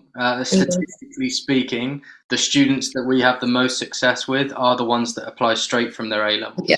For exactly what you said. You've Yeah. got that knowledge in there. And I mean, most people want to go on a gap year to go and explore and travel, and you're going to be doing that anyway. Have you Yeah, exactly. explore the culture and enjoy the area around your university? Yeah. I always like go to like the center because our uni is like located like in basically in the center of Białystok, and it's at first it was a bit like, oh, I don't know where I am, I don't know like how to move around, but within like the first 2-3 weeks it's been like, oh yeah, now I can like kind of join the dots, like I know this place next to this, and like within like a month now it's like I know where everything is. And yeah, I think it's really nice because a gap year is also like you could travel, but here it's like you're still going to a different country, so it feels really nice. Yeah. Okay, perfect. And how have you found the course itself and the university? I mean, at the start, yeah, it was quite easy. I think for me, it was personally like not too bad. Then I feel like we had a couple of exams, and of course you have to revise before that. But for me, it's been going quite well. There's definitely times, especially before exams, where it's like you need to probably stay in more to study. But I think the course is the way the teachers like teach us, and they give us a lot of help, and we have like resources. For example, in anatomy, like we always have like cadavers where we like look at different like body parts. So not only do we have the like theoretical part, but we also have the practical part. So there is a lot of chances for us to like, you know, practice our skills, and I think that's very useful, especially like because we have like different like pin tests and like different exams, and I feel like they always go over the content that we get in the exams. So like it's like they prepare us really well for these exams. So even though they're hard, it's like you get the best preparation you can. Yeah. Okay, great. And going back to, you obviously said before in the beginning that you've kind of met students from all over. Would you say it's quite diverse where you are in terms of the international student community? Yeah, definitely. There's like Norwegians, Germans, like people from all over like Asia, people from Europe. Honestly, like I think especially like in my group, there's I think I don't know, like a massive mixture of students. And yeah, honestly, I feel like there is, especially like in Białystok, I'd say there's just there's like every culture, and it's a very accepting place, I'd say, especially like within the university. Everyone gets along with everyone, so it's nice. This is something I think that a lot of students, unfortunately, they do worry about. You know, going to places like Eastern Europe, they're concerned that maybe, you know, they'll be discriminated upon, or there won't be a lot of international students, or not a lot of diversity. Would you say from your experience that they would feel more comfortable in the setting that you're in there? Yeah, I definitely think so, because I feel like there is a lot of international students, and not only in my university, but for example, like there is like I don't know if people know, but like Erasmus, I'm pretty sure that's like an exchange, and there's like a ton of students coming from Spain, coming from like India, and they always like come in. So it's not only like, you know, in the university, but also outside of the university you can meet different people. And since it is located in the center, I'd say it is quite diverse. Mhm. Okay, fantastic. Yeah. I've just seen another question pop up Yeah. here as well, asking in general sort of about the accommodation. So can we get your story? What's the accommodation been like for you? There are student dorms like to stay in. However, I don't know if like there's enough space for like all the students, but most students did rent out places near the center. I mean, because I'm Polish, so I speak Polish. I actually live with two Polish roommates, but not from my university. So I sorted out my accommodation myself, but that's because I kind of wanted to live alone. I wanted to live have like my own like place, not live in the dorms. But there is always options to live in the dorms. And also like, yeah, as I said, most students do just rent out apartments because I mean, I'd say I'm from London, so compared to London, it is definitely cheaper living in Poland for like renting out. So students usually like I'd say either go to like live in the dorms or rent out their own place, and then after a year they usually like move in with a roommate. Like I think maybe next year I'll be moving in with one of my roommates from university. So I guess it just depends on whether you want to live in the dorms, whether you want to live in the like by yourself or with someone. So I feel like there's options for all of that, because even on the group chats that we made before the university started, a lot of people were like, oh, do you want to live with me? Do you want to share an apartment? So yeah, I just guess it depends on the person. Fantastic. Oh, thank you for giving us your insight on that. It Yeah, looks like a very nice place from what we can Yeah. see behind you anyway. Yeah, thank you. Yeah. Okay, so just to wrap things up then, you found us on a webinar, is that right? You saw one of our webinars last year. I think it might have been a website, but I can't really remember. Okay, don't worry, a lot has happened Yeah. since then. Yeah. Now, what I want to ask is, what's your advice for the audience this evening, based on everything that you've experienced in the past few months and the choices you've made? I honestly think that as much as it might seem scary, I think moving abroad was the best decision of my life. Like genuinely, I loved my life in London, and I was quite anxious to leave my friends and leave my family and just go off to a new place and like live in a new place, like all by myself. But honestly, like once you come and once you start going to school, once you meet people, it's honestly an amazing experience. And for me, I always wanted to do medicine, so I feel like the fact that I can actually fulfill my dream is like the best part of it. Just knowing that like I'm here, like I'm studying medicine, it's just an amazing feeling. And knowing that I'm actually like succeeding in it, it's just great. And yeah, I should say just put yourself out there, because honestly, like you never know what's gonna happen. Like you might just end up you might end up missing like the best opportunity of your life if you don't do it. So I think that's what I would say. Emanuela, it's been a joy hearing from you. Yeah. Thank you so much. Again, such Thank a you. new student, so we hope you'll come back on future webinars. We want to hear every detail, all the highs and the lows. Of course. It's a great insight for all of our students, so thank you very much. Yeah, thank you so much. See you.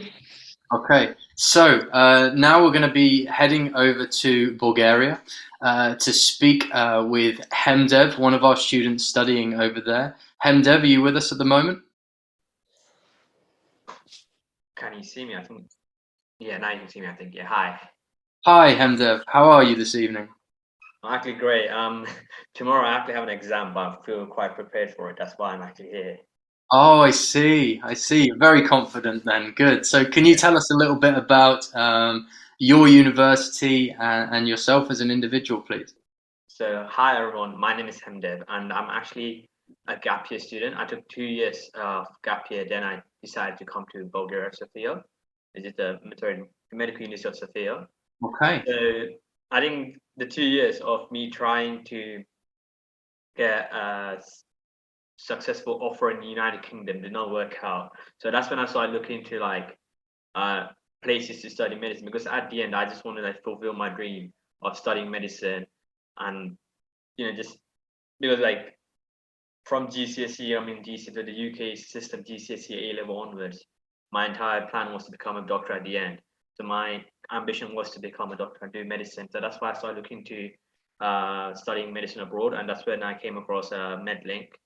And I think being able to go to Medical University of Sofia is actually a great experience, because I never traveled to Europe before. The only place I traveled to before was either India for back home or to London. to go into a new environment is just it's an interesting experience. I wouldn't say it's everything's fun. I wouldn't say everything's bad. It's just an interesting. You don't know what to expect. It's all sudden surprises. That's what I would say. And the university itself is actually amazing because like I did 2 years of gap year and I was like worried like if I'm gonna miss out a lot of education. But in medical university sphere, the first 2 years they actually teach us biology, chemistry, and physics. So it's like a catch up for those who did gap years, who took like some few gap years, and it's very useful for me because like I was able to catch up on some of the learning and be able to remember what I learned in A levels. So I feel like in one way, medical university was actually useful for me in terms of my gap year. But then in general, they're just really support teachers. Everyone like they all know how to speak. They know they can speak in English very well. They can really help you in any task. Like even if you miss some seminars or lectures, you can go talk to them freely and about like when to schedule some catch-up lessons and all. So it's just an amazing place. And the medical university is just amazing. So that's all I can say. It's so important to know that you have that kind of reach with your teachers. I think people, even from, I've got friends and colleagues from UK universities that haven't had that kind of outreach with their teachers and haven't been able to communicate with them like that for that kind of support, especially when you're struggling or if you don't get the mark required on a test or something like that. So it's so important to have that. What year did you say you're studying in at the moment? I'm studying I'm first year medical student. First year as well. Okay, it's all the first years this time around. Fantastic. All the eager students. Good. Okay, and what we want to ask, because of course we've been answering lots of questions specifically about people's experience in the university, people's experience in these different countries, but something that we've been asked a lot as well is, what was your experience like with us, with Medlink students? I mean, I'll be honest, the first person I talked to in the Medlink was actually Tom, and he was actually a very supportive person. He really explained to me all the process that they want to go through to help us secure a place in any of the medical university you choose. I mean, in my case, I chose Medical University of Serbia, and also what they plan to do at the end after the 6 years. Because I'll be honest, I think many students like me would have decided to go to like different how can I say organizations, probably like Medlink students, probably other different organizations that help students to study medicine abroad. And as far as I can tell, I think Medlink is the only one that really explained to me how they're going to help us come back to the UK. Because I'll be honest, I haven't. Most of my friends say that they plan to go somewhere like the United Kingdom or like Australia, America.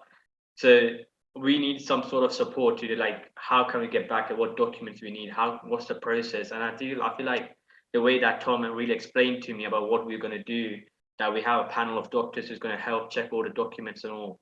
But that's really what convinced me, like, okay, that support is what I need, because we're going to a new environment, new country, and we need all the support we can get. So that's why I chose Medlink. Okay, what a great insight. I'm glad that we were able to give you that level of comfortability and confidence that you needed. It's so important for us, and this is why we believe that we've had the success that we've had, is because we're run by a team of medical doctors. So we're doing this, right from the beginning about supporting you and right until the end. So it's great that you've been able to have that experience. So what's one thing then, obviously we've gone from a big positive here, let's try and find a negative. What's one thing that you would say you struggled with or were concerned about before, but you were able to overcome coming over to the country? I think the one thing I really struggled was, I was probably say getting to know the place, because you don't know the language. You can't. I'll be honest, not many people here knows how to speak English. If you're living in the center, that's okay. Many people know, but I'm kind of living in like, how can I say, probably an outskirt. I'm not sure if that's the right word, but not many people know how to speak English here. So it's really hard for me to communicate with the local community. But they do understand that, okay, he's someone he's a new person. He needs help. So they're really supportive. They even they just communicate in a way that makes us understand them and them understand us, really. So they're very supportive. They read I'm living in a place called Lagera, and they are and the community, and also like the nearby shops I go to for like groceries, they are not many people speak English, but then you can really ask for help, and they will do as much as possible for you to you know, feel comfortable, feel safe. So I think that's that sense of feeling, I guess, because safety is the most important one when going to a new place, and I believe Sophia itself provides that kind of feeling. No, definitely. And I'm based in Bulgaria myself, so similar. And you know, I feel the same. I feel safer a lot of the time here than I did even in the UK. Which I'd even think saying that to myself in the past. I'd think I sounded mad, but it's the case. We do feel really safe over here. Is that the same for you? That is definitely true. I feel most safer here in Sofia more than United Kingdom, because like, I mean, I think you mentioned before like how like some times in the UK can quite be a bit dangerous depending on the crimes and all. But I'll be honest, I've never seen such kind of incident before in Sofia. In the past, I think I was here for like 2 months. So in the past 2 months, I haven't seen such incident like that at all. So I feel it's quite safe compared to the UK. And also, like, there's a lot of places to go and have fun like this. Like, that's like a place near the university where all the like students go and hang out. So like there's always someone near you, so you can have that support in case you feel lost. You can like contact a nearby friend or like anyone you know, and you have that constant support. So I think that's really great, and like that really increased the level of safeness that you feel in Sofia compared to the UK. Yeah, fantastic. I'm glad you're feeling that way. You've only been there for that amount of time. Usually, students are kind of their most concerned right in the beginning. So the fact that you already feel that comfortable, you know, is really fantastic. And I'm glad you feel that way. And how have you found the course so far, content-wise? Oh wow. Content-wise, I would say it is challenging. I'll be honest, it's challenging. The jump from A levels to the university is a massive jump. But the thing is, it all depends on how you organize your time. And at the same time, you can actually go to the teachers to ask for more support, and they can also like provide you links, because the Medical University of Sofia provides this Google Drive with all the notes and the information and textbooks. So like in case you want to do some like further reading on a certain topic, or if you feel like you don't understand the topic very well, you want some more notes, you can access that Google Drive, and you can get all the information you need, all the resources, and also the teachers are always available. You just like you can even email them whenever you want, and they reply to you like within a day or so, depending on how busy they are about it. But the university itself is very helpful when it comes to the course and when it comes to the like any academic help. So I feel like it is a struggle for the start. For the first 1 month, it was a struggle, like getting myself an accommodation and getting myself a travel card and all that kind of stuff. At the same time, managing my studies. But once you go through that phase, I feel like the starting a month or probably like a month and a half, it's like that's gonna be like a long, like it's gonna be a very it's gonna be a long process, because you look for accommodation, you need to get all your documents ready for starting the university, you need to get like travel card, you need to like probably get yourself like understand like in like nearby groceries where you can buy, know your area and all. But after that 1.5 months, you feel more like you get used to that environment, so you know what to do, you know, like if you need some sort of help, you know where to go.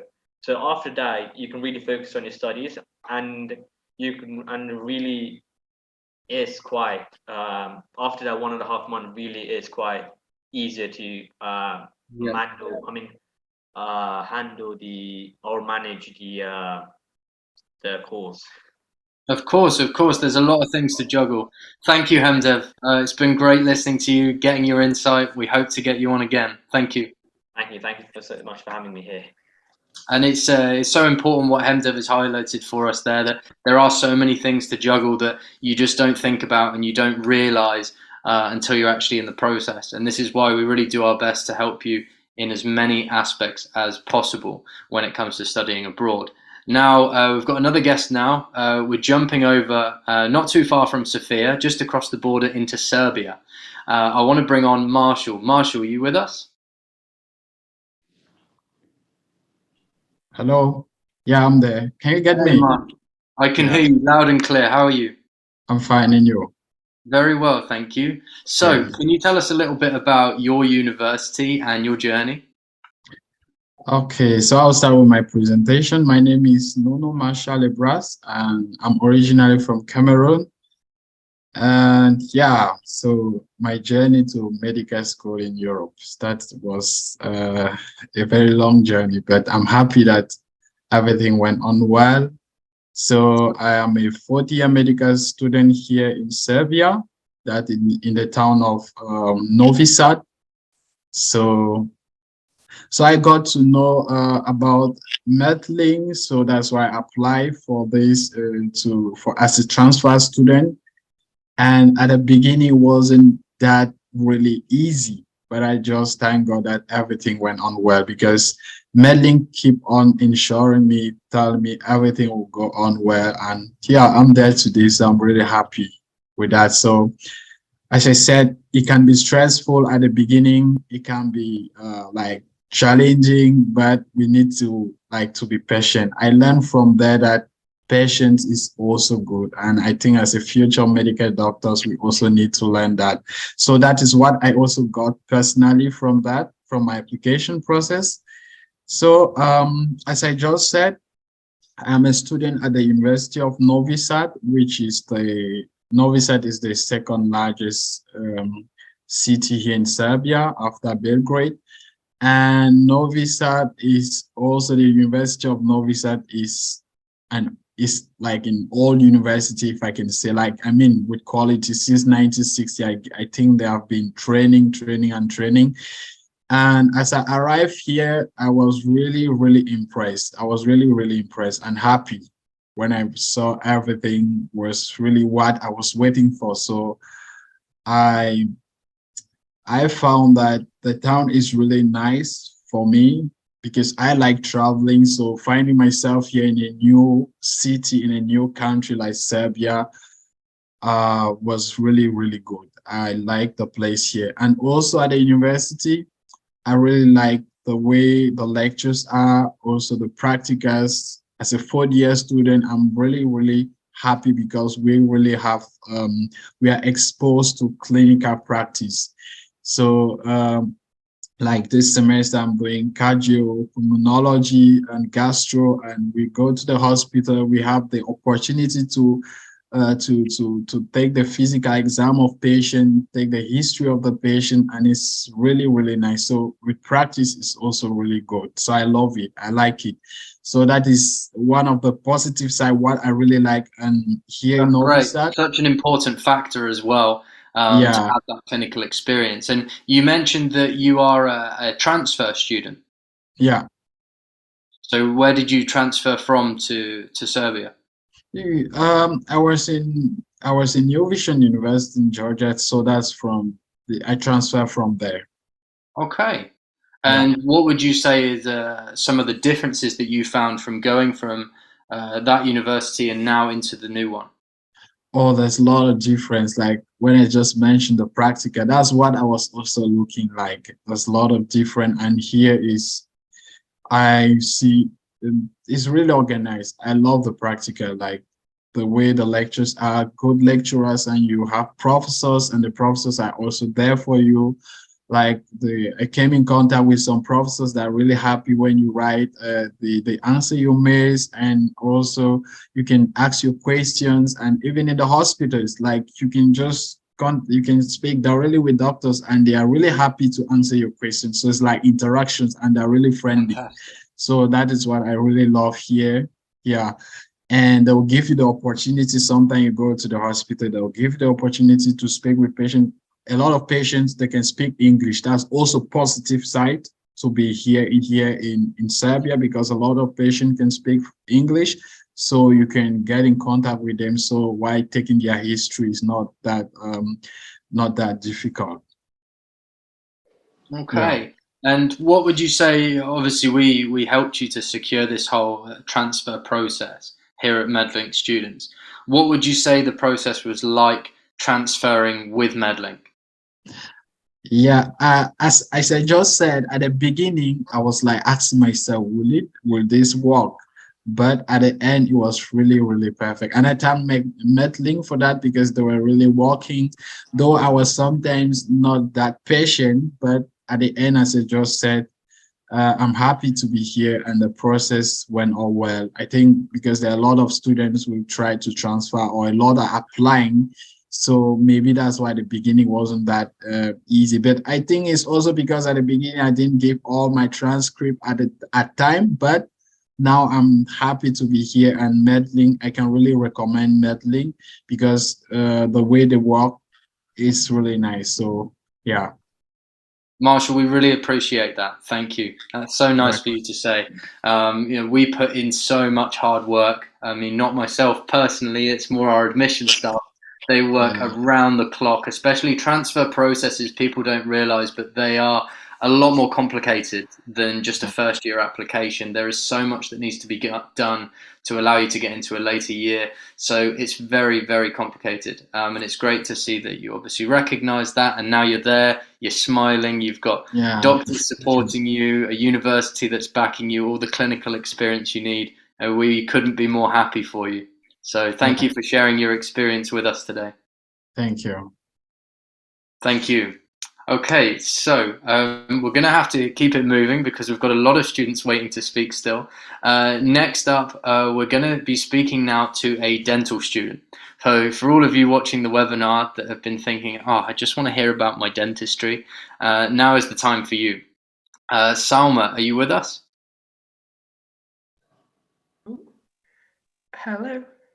Hi, Salma. Great to see you. How are you? I'm good, thank you. Good, good. So, can you tell us a little bit about your university in Bulgaria and about the program? Well, I'm a first-year dental student at the Medical University of Plovdiv. So, Plovdiv, it's a really lovely city. You get to know it really quickly. The course is 6 years. So, obviously, I'm in my first year. I've only been here for like 4-ish months. And from my experience, it's quite an easy course. It's quite it's well structured, well organized. In the first 2 years, they are mainly medical subjects. So we're doing biology, chemistry, medical physics, biophysics, Latin. We also do Bulgarian language as well to help us, because when you come to MU Plovdiv, you will, when you start your clinical, getting around the city, but also helps you communicate with your patients.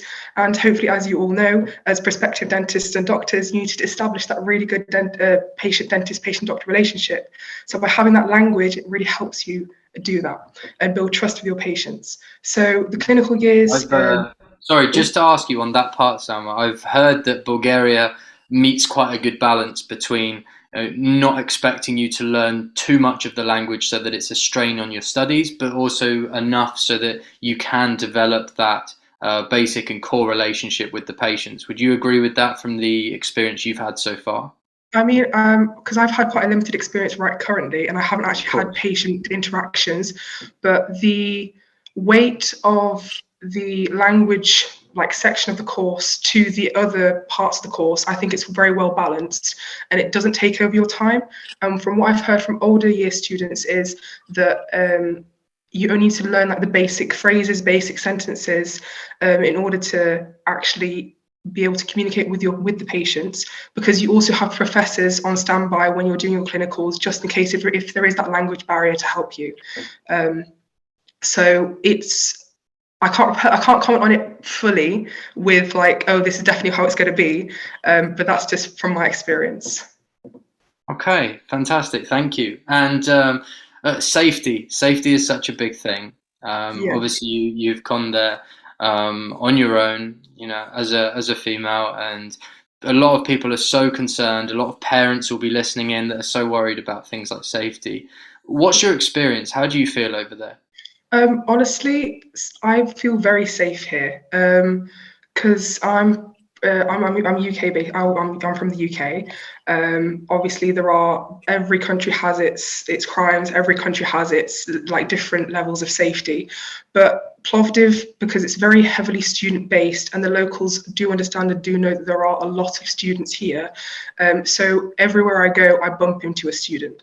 Going to the shops, there's a student. Just walking down the road, I see multiple students. So even when I'm walking alone at night, I feel safe enough to do that, just because I know the locals are lovely. I know the actual city in itself it's just a lovely place to be. And I personally haven't experienced anything that I feel, oh, I'm in danger. And I haven't experienced any racism. I haven't experienced any threats. So on the whole, Plovdiv, it's a gorgeous city, and I feel I'm honestly kind of safer than I would be back in the UK.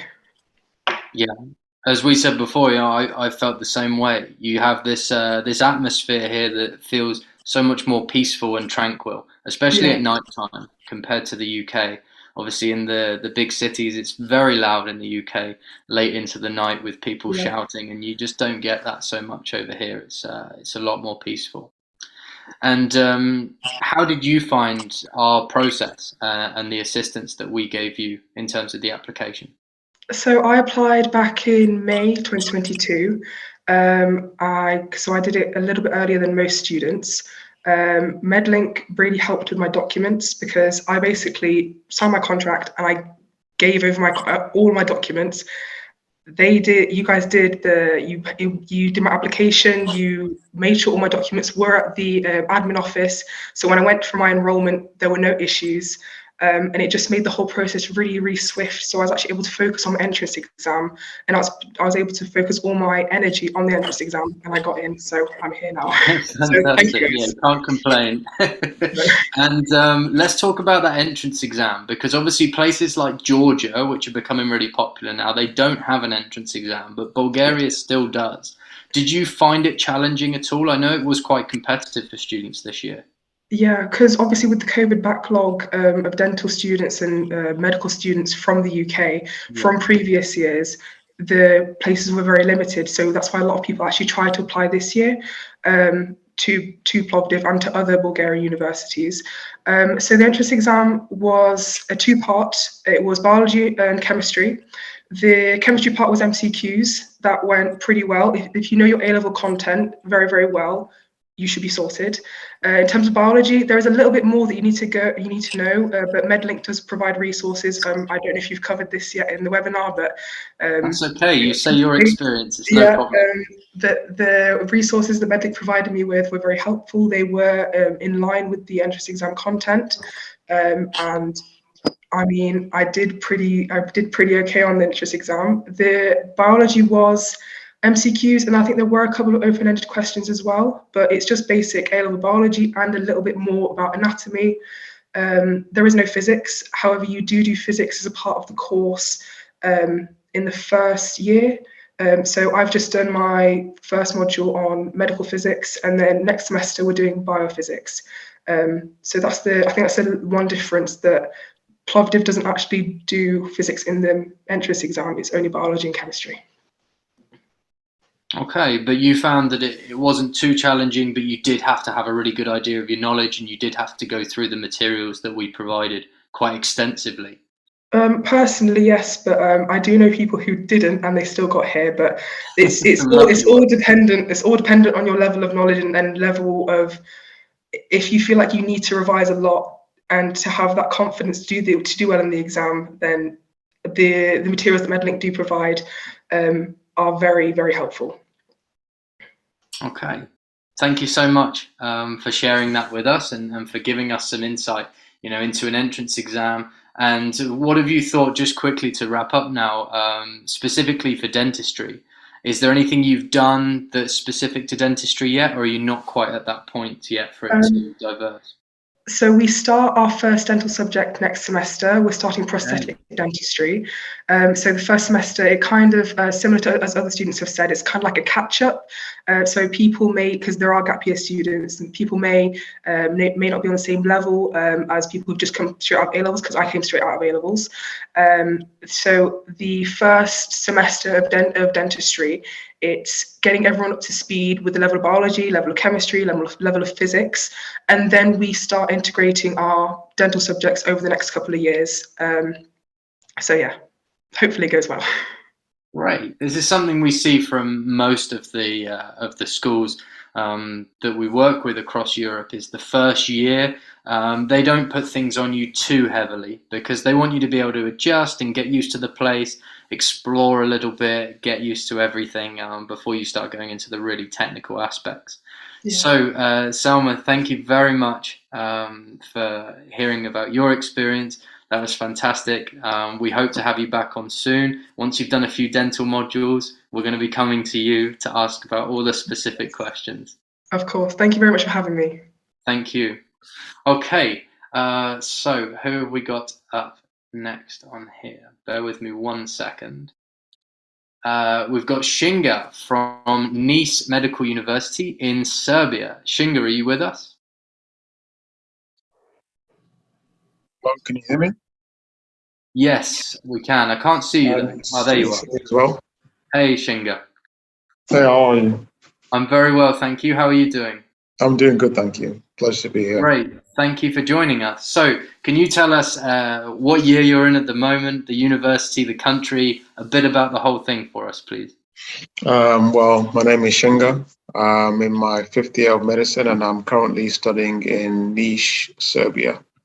About the city itself, it's the 3rd largest city in Niš, and it's quite a small, more university culture-based city, and it's got Serbian and also English curriculum for medicine. I'm studying medicine as well. And when I came here, I was a bit nervous to begin with because I was transferring from Ukraine. So everything was so in the air and unexpected, and that made me feel uncomfortable. But then when I spoke to Medlink and they gave me the options and they told me about Serbia, I got a bit more confident. And when I got here, I started to realize and understand why they picked Serbia for a reason. And the teaching has been so far excellent. And when I talk to everybody, all the other students, they always talk about how good the teachers speak English and how you can understand even the patients, they speak English as well. So it gives you that sort of more confidence to be comfortable in your environment. And I really enjoy that. Fantastic. And are there any points where you felt concerned being over there, perhaps with any kind of safety or anything like that? Yeah, in terms of safety, I was a bit scared that, walking out at night, but it's a small town and everybody's extremely friendly.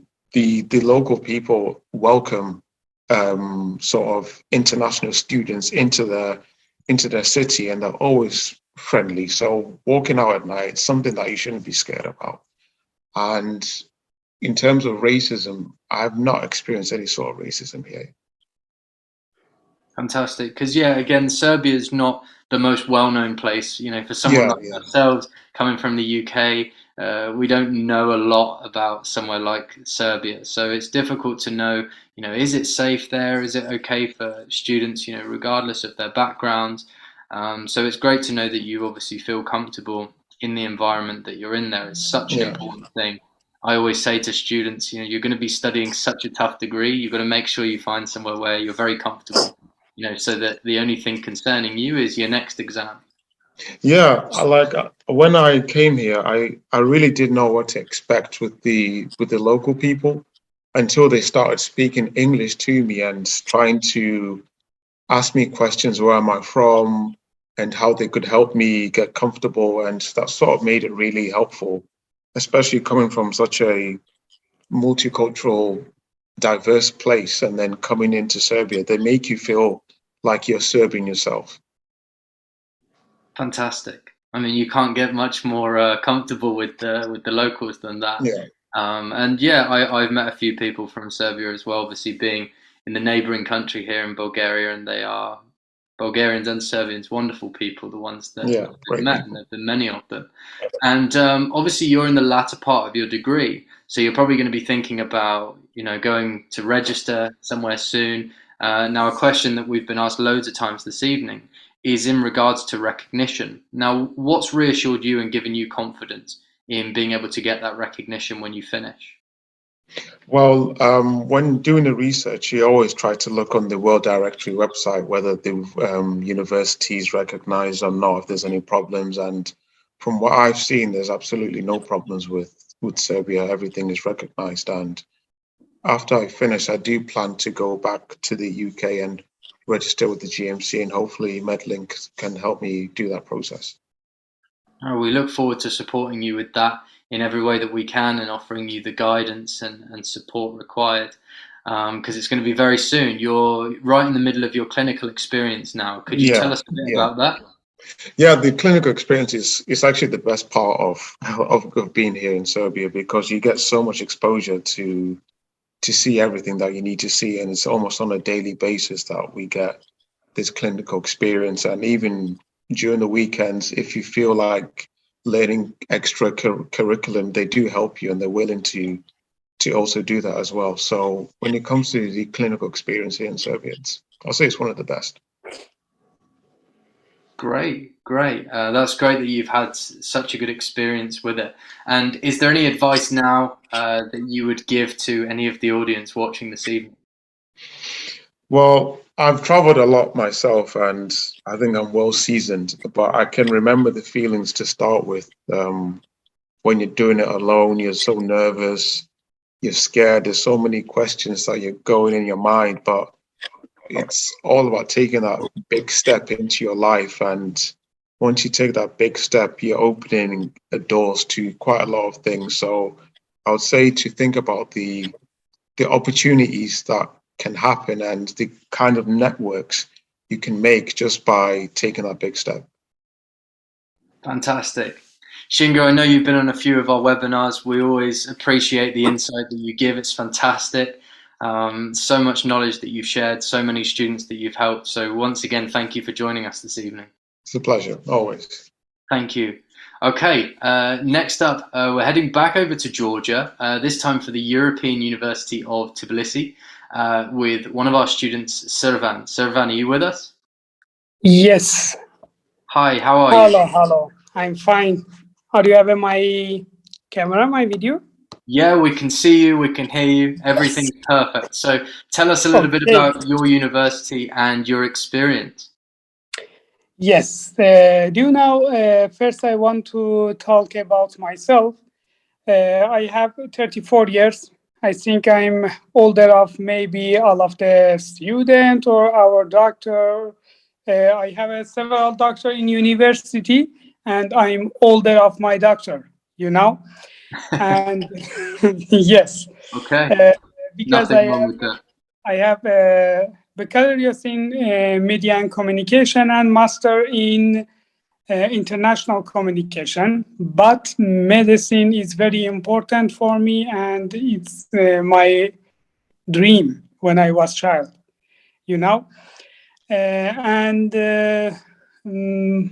I get information about Medlink student, from someone in UK, and he helped me for get contact with the Medlink student and do the process. Now, I want to talk about my university. I like it, my university, because everyone in our university, students, doctors, have a very good communication together and very good respect. After that, medicine is a little difficult for me because I finished my high school 17 years ago. And I forget all of the subject in physics, in chemistry, in everything, But it's good information I get from our doctor. Some of the our doctor told me if you have problem with any subject, you can just mail us. We answer to your mail, and you can get free time without money with our doctor in university and get help of them. It's very important and very good for me. Now it's before 10 minutes in some of my meeting with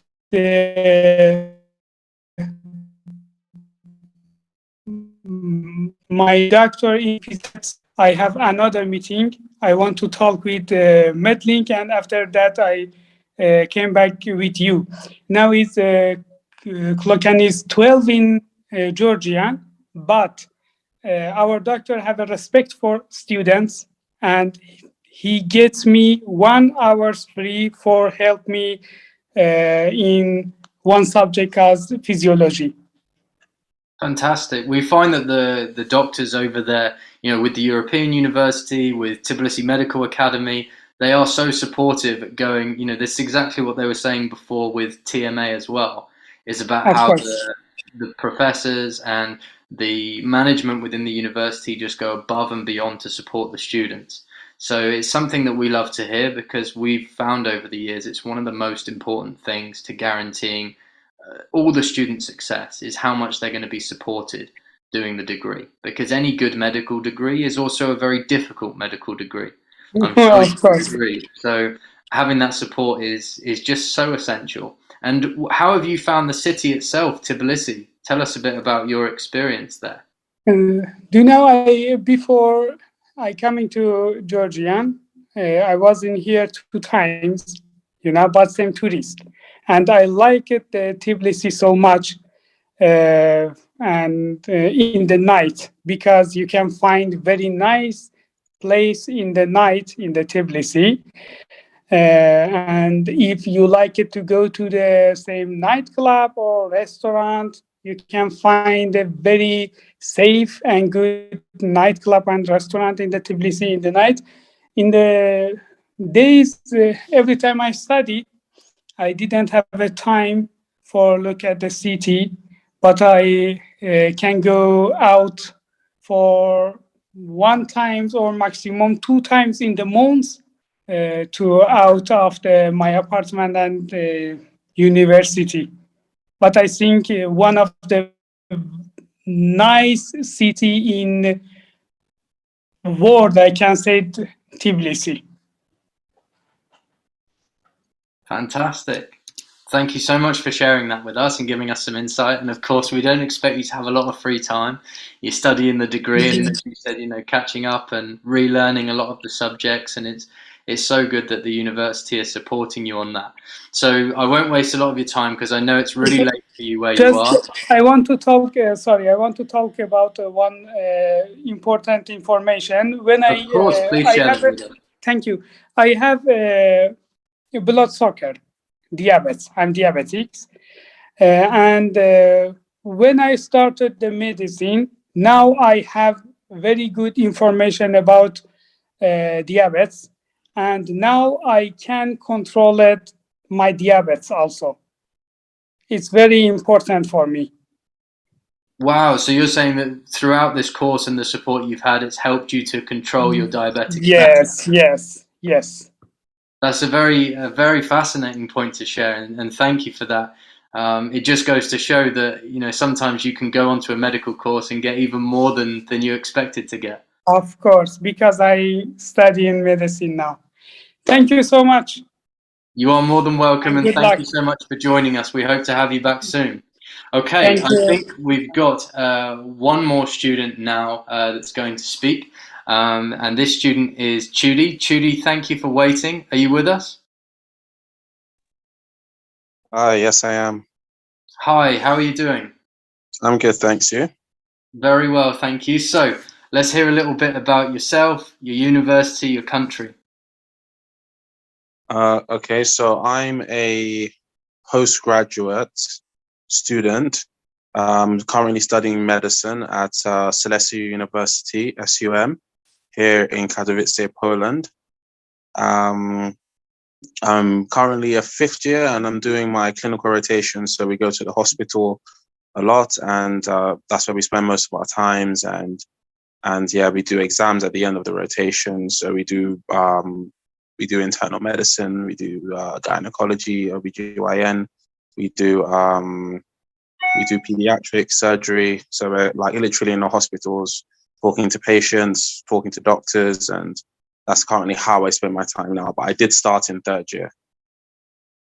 Okay, so you're right in the thick of it now with the clinical experience. Yeah, so it's really hands-on now. So it's like so it's like we've studied everything, preclinicals, we've gone through all the textbooks, we've gone through the cadavers, during anatomy, we've cut them open. Now it's time for like the real thing, to actually see patients, assess patients, do physicals, in every department. We go to every department now. And we're just seeing, and it's the same. A hospital's a hospital wherever you are, full of sick people and, full of tests and It's reading. funny you said that, because that was the next thing I wanted to ask you. Yeah. A lot of students, they don't think that the clinical experience that they're going to get somewhere in Eastern Europe, for example, is up to the same quality as of what it is in the UK. What would you say to that? I would say the only real difference is, and not even to an extent, because the language barrier is kind of, not a lot of patients speak English, and doctors translate, and you also learn a bit of Polish when you're here. So that kind of cancels out the language barrier. But you see a patient with an infection in London is the same as a patient with an infection in Poland. Infections are all the same. So I wouldn't really say there's that much of a difference. You're still seeing patients. I would say whatever you put into it, whether you're in the UK or whether you're in America or whether you're here, whatever you put into it, you get out of it. If you go there, you don't ask questions, you just listen to them talk, and you just listen to the patients, and you don't really go back and, further your reading. Well, no matter what country you're in, you're not going to do well in your clinical rotations. So I would just say whatever you put in is what you get out of it. Such a powerful statement to make. I completely agree with you. Regardless of where you are, it is always about the effort that you put in as an individual.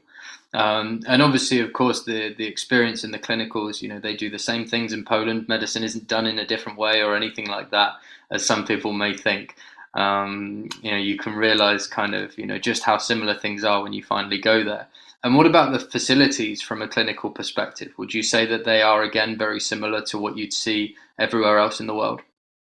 Yeah, they're constantly like even building and expanding their wards, and just recently they've just completed a ward right next to our university, because we're quite lucky. We have like two hospitals, a pediatric hospital and like a general hospital with gastroenterology and other departments, but mainly gastroenterology, right next to our dorms. So literally the morning of rotations, you can literally wake up, have a quick shower and just run to classes. Is that close? But then obviously they have hospitals on other sites as well. And the one near us, they've literally put in a new ward, and they're also redoing an entire building as well. So the facilities are really good. All the machines I see there are the same machines I see in the UK, because I do my clerkship in the UK. So we have to do summer clerkships. So we do internal medicine, nursing, surgery, pediatrics. So you have a direct comparison between the two then? Exactly. So when I'm doing my summer clerkships in the UK, I'm like, oh, this is the same brand of MRI machine that's in, Poland, and this is the same X-ray machine that's in Poland, and this is the same that, and it's just seeing the same things, really between the two countries. Every country, they have to kind of adhere to a certain level of medicine, to a certain European standard. I know we're no longer in the EU, but obviously we still have that standard. And all these kind of European countries, part of the EU, they all have to adhere to a certain standard of delivering care to your patients. So I find it very similar when I'm doing my clerkships in the UK and when I'm doing my clinicals here. I think you've just reassured so many people listening in that are worried about that, because that is a concern that I have open discussions with about students and have had for years. So it's so nice that they're able to hear that from you. And what would you say in terms of the actual life in Poland compared to the UK? Do you feel like you're missing out by having to study abroad? Not really. Obviously UK is home. But when your family is annoying, then it's nice to be in Poland. But I would say here in Poland, I kind of like it more because I don't know if you've seen the map, but Poland is kind of bordered by so many countries. So we actually get a lot of Erasmus students. So if you like socializing, then this is honestly a good place to come to because you will meet people from all walks of life. We have Americans, we have Italians, we have Spanish, we have Portuguese, just to name a few. And literally just right below us is Hungary. Like you can get a coach and go to Budapest. I think if you drive about an hour, you enter Czech Republic, and drive a bit further, you get to Prague.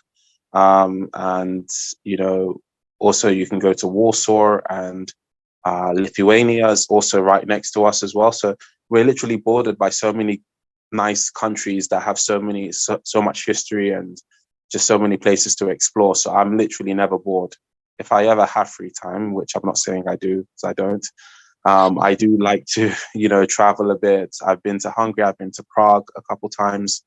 So it's really nice. You have so much to explore and so much to see.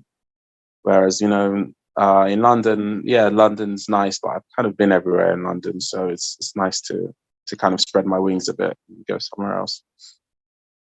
Fantastic. Yeah, I think this is another thing that people, the likes of us from the UK, we don't realise. But when you come into Europe and suddenly there's not a gap of sea, it's so easy to go across borders and visit different countries, see different cultures just on a weekend. Like you'd have a trip out of London on the weekend if you were living in London. Suddenly you can have a trip to a whole different country, and it only takes you an hour or two to get across a border and experience that difference and that culture and history. That's something that I've really enjoyed in all the time I've spent in Europe. Yeah, cost of living is also so much cheaper, and what you would spend here, you kind of like what you would pay for like a 1-star hotel in London, you get like a 5-star here. So it's like it's really nice in terms of like it's not extortionate. So it's very affordable in terms of places you can go and things you can see, and just the general life here is very affordable. Fantastic. Yeah, that's another very important thing to bring up. Obviously, a lot of people are worried with self-funding the qualifications coming to Europe, how things are going to be. But yeah, when things are so affordable to do, have you found that with things like restaurants and your rent and stuff like that, that it's less than what you'd expect in the UK? Well, yeah, as the bills are going quite high in the UK at the moment. So I think what my family, what they paid for their last electric bill is kind of what I pay for like my entire year of living here. That's to show you the inflation that's going on in the UK. So trust me when I say it's a lot more affordable here, living. And another thing is everything's all inclusive. So you don't literally, if you're living in dorms anyway, you don't have to pay. And even if you're living in because we have apartments as well, and those are also quite very affordable. And even there, like I think everything's all inclusive. I think the only thing you have to do yourself is like internet for, you have to have your own router kind of a thing. So you buy a router, a cheap router, and that's all you need to like connect to the internet. Everything is here and everything's serviced. Yeah, electricity, water, gas, everything. It's convenient, nice, Yeah. very affordable. When things are convenient and affordable at the same time, they almost feel a little bit too good to be true. We get that feeling as well over here in Bulgaria. The bills and the internet and things like that, it's all so easy to set up, and it's all really, really low cost as well. Yeah, it sounds a little bit too good to be true.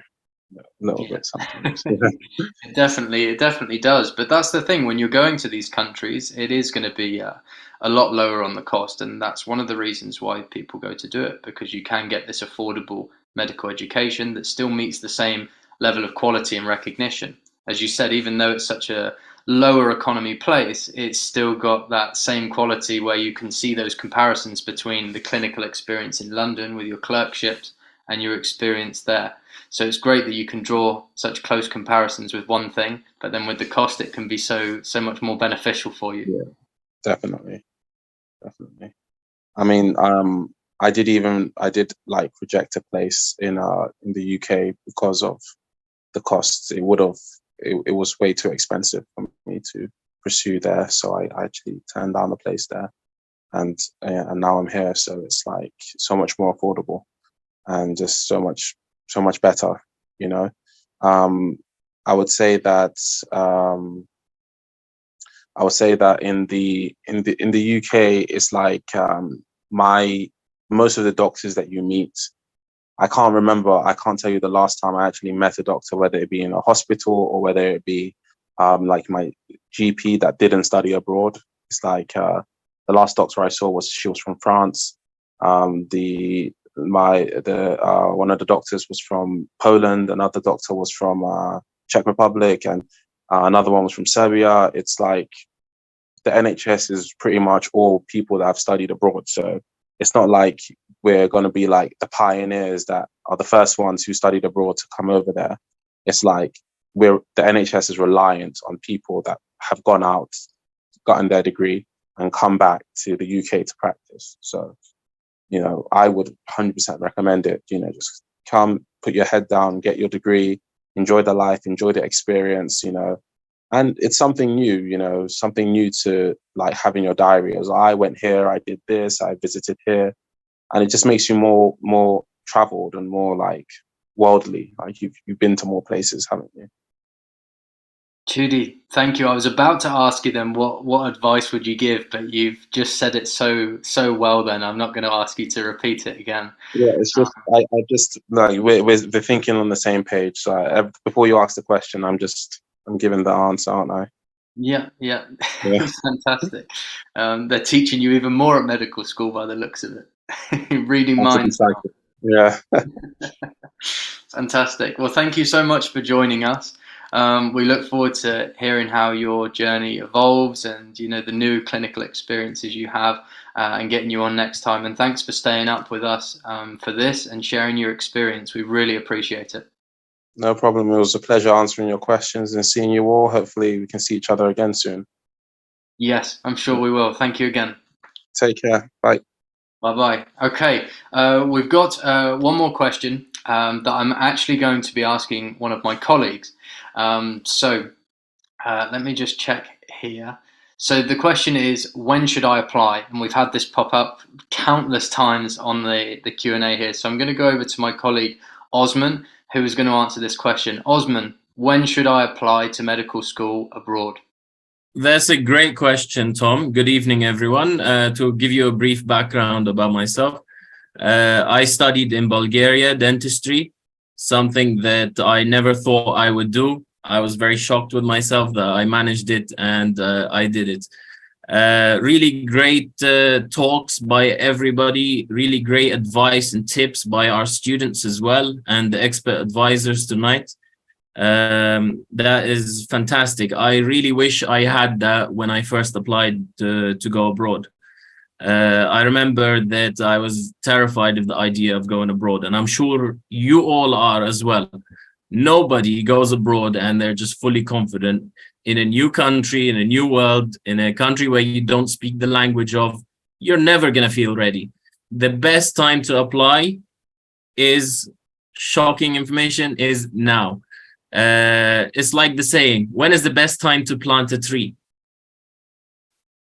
It's either now or in 30 years. It's not tomorrow, it's now. The best time to get started, you know already that you want to study medicine or dentistry. You know that you want to become a dentist or a doctor. It's not information that you just woke up last night and you thought, you know what, I think I could do with that career. You've always dreamt of this. I know since I was 12 years old, I've always dreamt of becoming a dentist. And I always thought that it was such a huge difficulty and such a difficult thing to do, to go and pursue dentistry. And in fact, it was. I applied over and over and over again in the UK. And what I had to resort to was the advice of my teachers during my A-levels, which was go study biomedical science because it's the closest thing. When you can't get accepted in medicine or dentistry. I remember on my first day of biomedical science, and I'm sure all of you have been given this advice at university on my first day, they asked us, who here tried to get into medicine or dentistry? And about 90% of the people put their hands up. So I could see that a lot of people were giving up on their dreams of becoming doctors. They were wasting their time and money on a course that was just a stepping stone. And unfortunately, I fell into that as well. And I wish I had somebody to advise me of this option, of these amazing opportunities abroad, even though they might sound scary or a little bit worrying because you're going to be alone, you're going to be abroad in a new country and all that. But that's exactly why we founded this organization. As a team of experts, professionals, doctors, dentists, students, we all came together and set this up so we can help people like you, to help you to settle in, to find a comfortable, smooth journey. It's not going to be an easy journey, and I'll promise you that from now. And I'm not going to sugarcoat it. It's tough, it's rough, and it's difficult. Going through medical school, dental school is difficult. And the best thing that you can do is get the right support. And if you have that right support, then it makes your life so much easier because you get to focus on your studies only. And that's the best part, because you're there to study what you're passionate about, which is medicine or dentistry, and becoming a doctor and achieving that great thing and making your family proud and making yourself proud and making your community proud as well. And going and pursuing that, that's the best feeling you can ever have. And that's where we come in. We facilitate that. We help you with that to make sure that you have a smooth journey, a smooth road. And it's not smooth, but we will try to make it as smooth as possible. And that's why so many students today, they came on this webinar, they gave up their time, their evening. They have exams, they have studies. You know, medicine is a big, big course, and so is dentistry as well. And to make the time to come on a webinar to help people like you and inspire you and tell you about their journey. So fantastic work, all our students, for coming today and volunteering your time to inspire future students like you. I remember before the webinar, I was speaking to one of the students who was speaking today, and she was telling me, wow, it was only 1 year ago I was watching the webinar and watching you guys speak, and I feel so privileged that I'm here and I'm speaking to the students now. And that's something amazing. That could be you only in a few months from now. And today, remember, we've only scratched the surface with the information that was given to you. And I'm really happy that you got the chance and you stayed until the end to watch all this and to listen to all these experiences and stories and all this information that's out there, because it wasn't out there so easily before we started helping students. So that's why we put these webinars together. We come together as a team. We get all these guys who are answering the Q&A for you, all the students, all the experts, to come together to provide you with all this information. And that's the best part about it, that you have one place to go where you can get all the information that you need. And the best thing that you can do is get more information, because you have to make an informed decision on what's best for you. And that's where we will come in. We're not gonna sugarcoat it or make it all flowery and great that studying abroad is the best thing that you can do in the world. We're gonna tell you the positives and the negatives, and we're gonna give you all the information that you need in order to make the best decision and the most informed decision on what's best for you and your family. And we're gonna help you in all of that. So when it comes time to, when is the best time to apply? I'll tell you about my story, because when I first considered going abroad, I thought it was a terrifying idea, and I thought, oh, it's better I study in the UK. It's easier, the UK is known for its great education system and all that. So I applied once. I didn't get accepted because of the interviews, and then again and again and again, 3 times in a row. And eventually I just gave up, and I thought, you know what? studying abroad, I'll just go ahead with it. I wasted 3 years just waiting around, applying over and over and over again. And the best thing that you can do is to take action. You're never, ever going to feel ready. You're never going to feel, okay, now's the time where I'm going to go abroad. You're either going to feel forced into it because you have no other option, or you're going to just jump in the deep end, like you do at the pool. If you dip your toe in, it's a little bit cold and it's going to make you not go in. But if you throw yourself in the deep end, you're going to feel, you know what, after a second of a little bit of pain, you're going to feel very comfortable and you're going to just adapt, because that's us as humans. We adapt, we're flexible, we're smart, and we get on with life. And that's the best thing that happened to me as well, going abroad. I became independent, I became mature.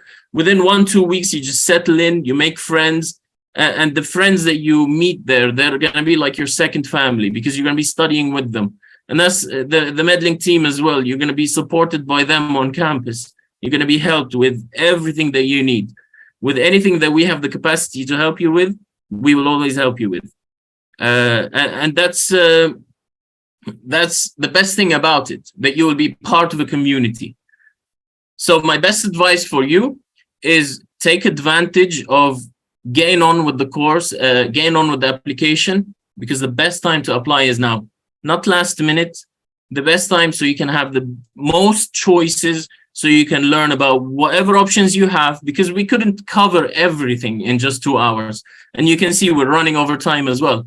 We can never cover everything in 2 hours. That's why our advisors, they speak to you one-on-one to help you find the most suitable options for you. So you can go also on research on our website. We have a list, loads of information. If you say on our website, you will learn everything. All of it is available for free.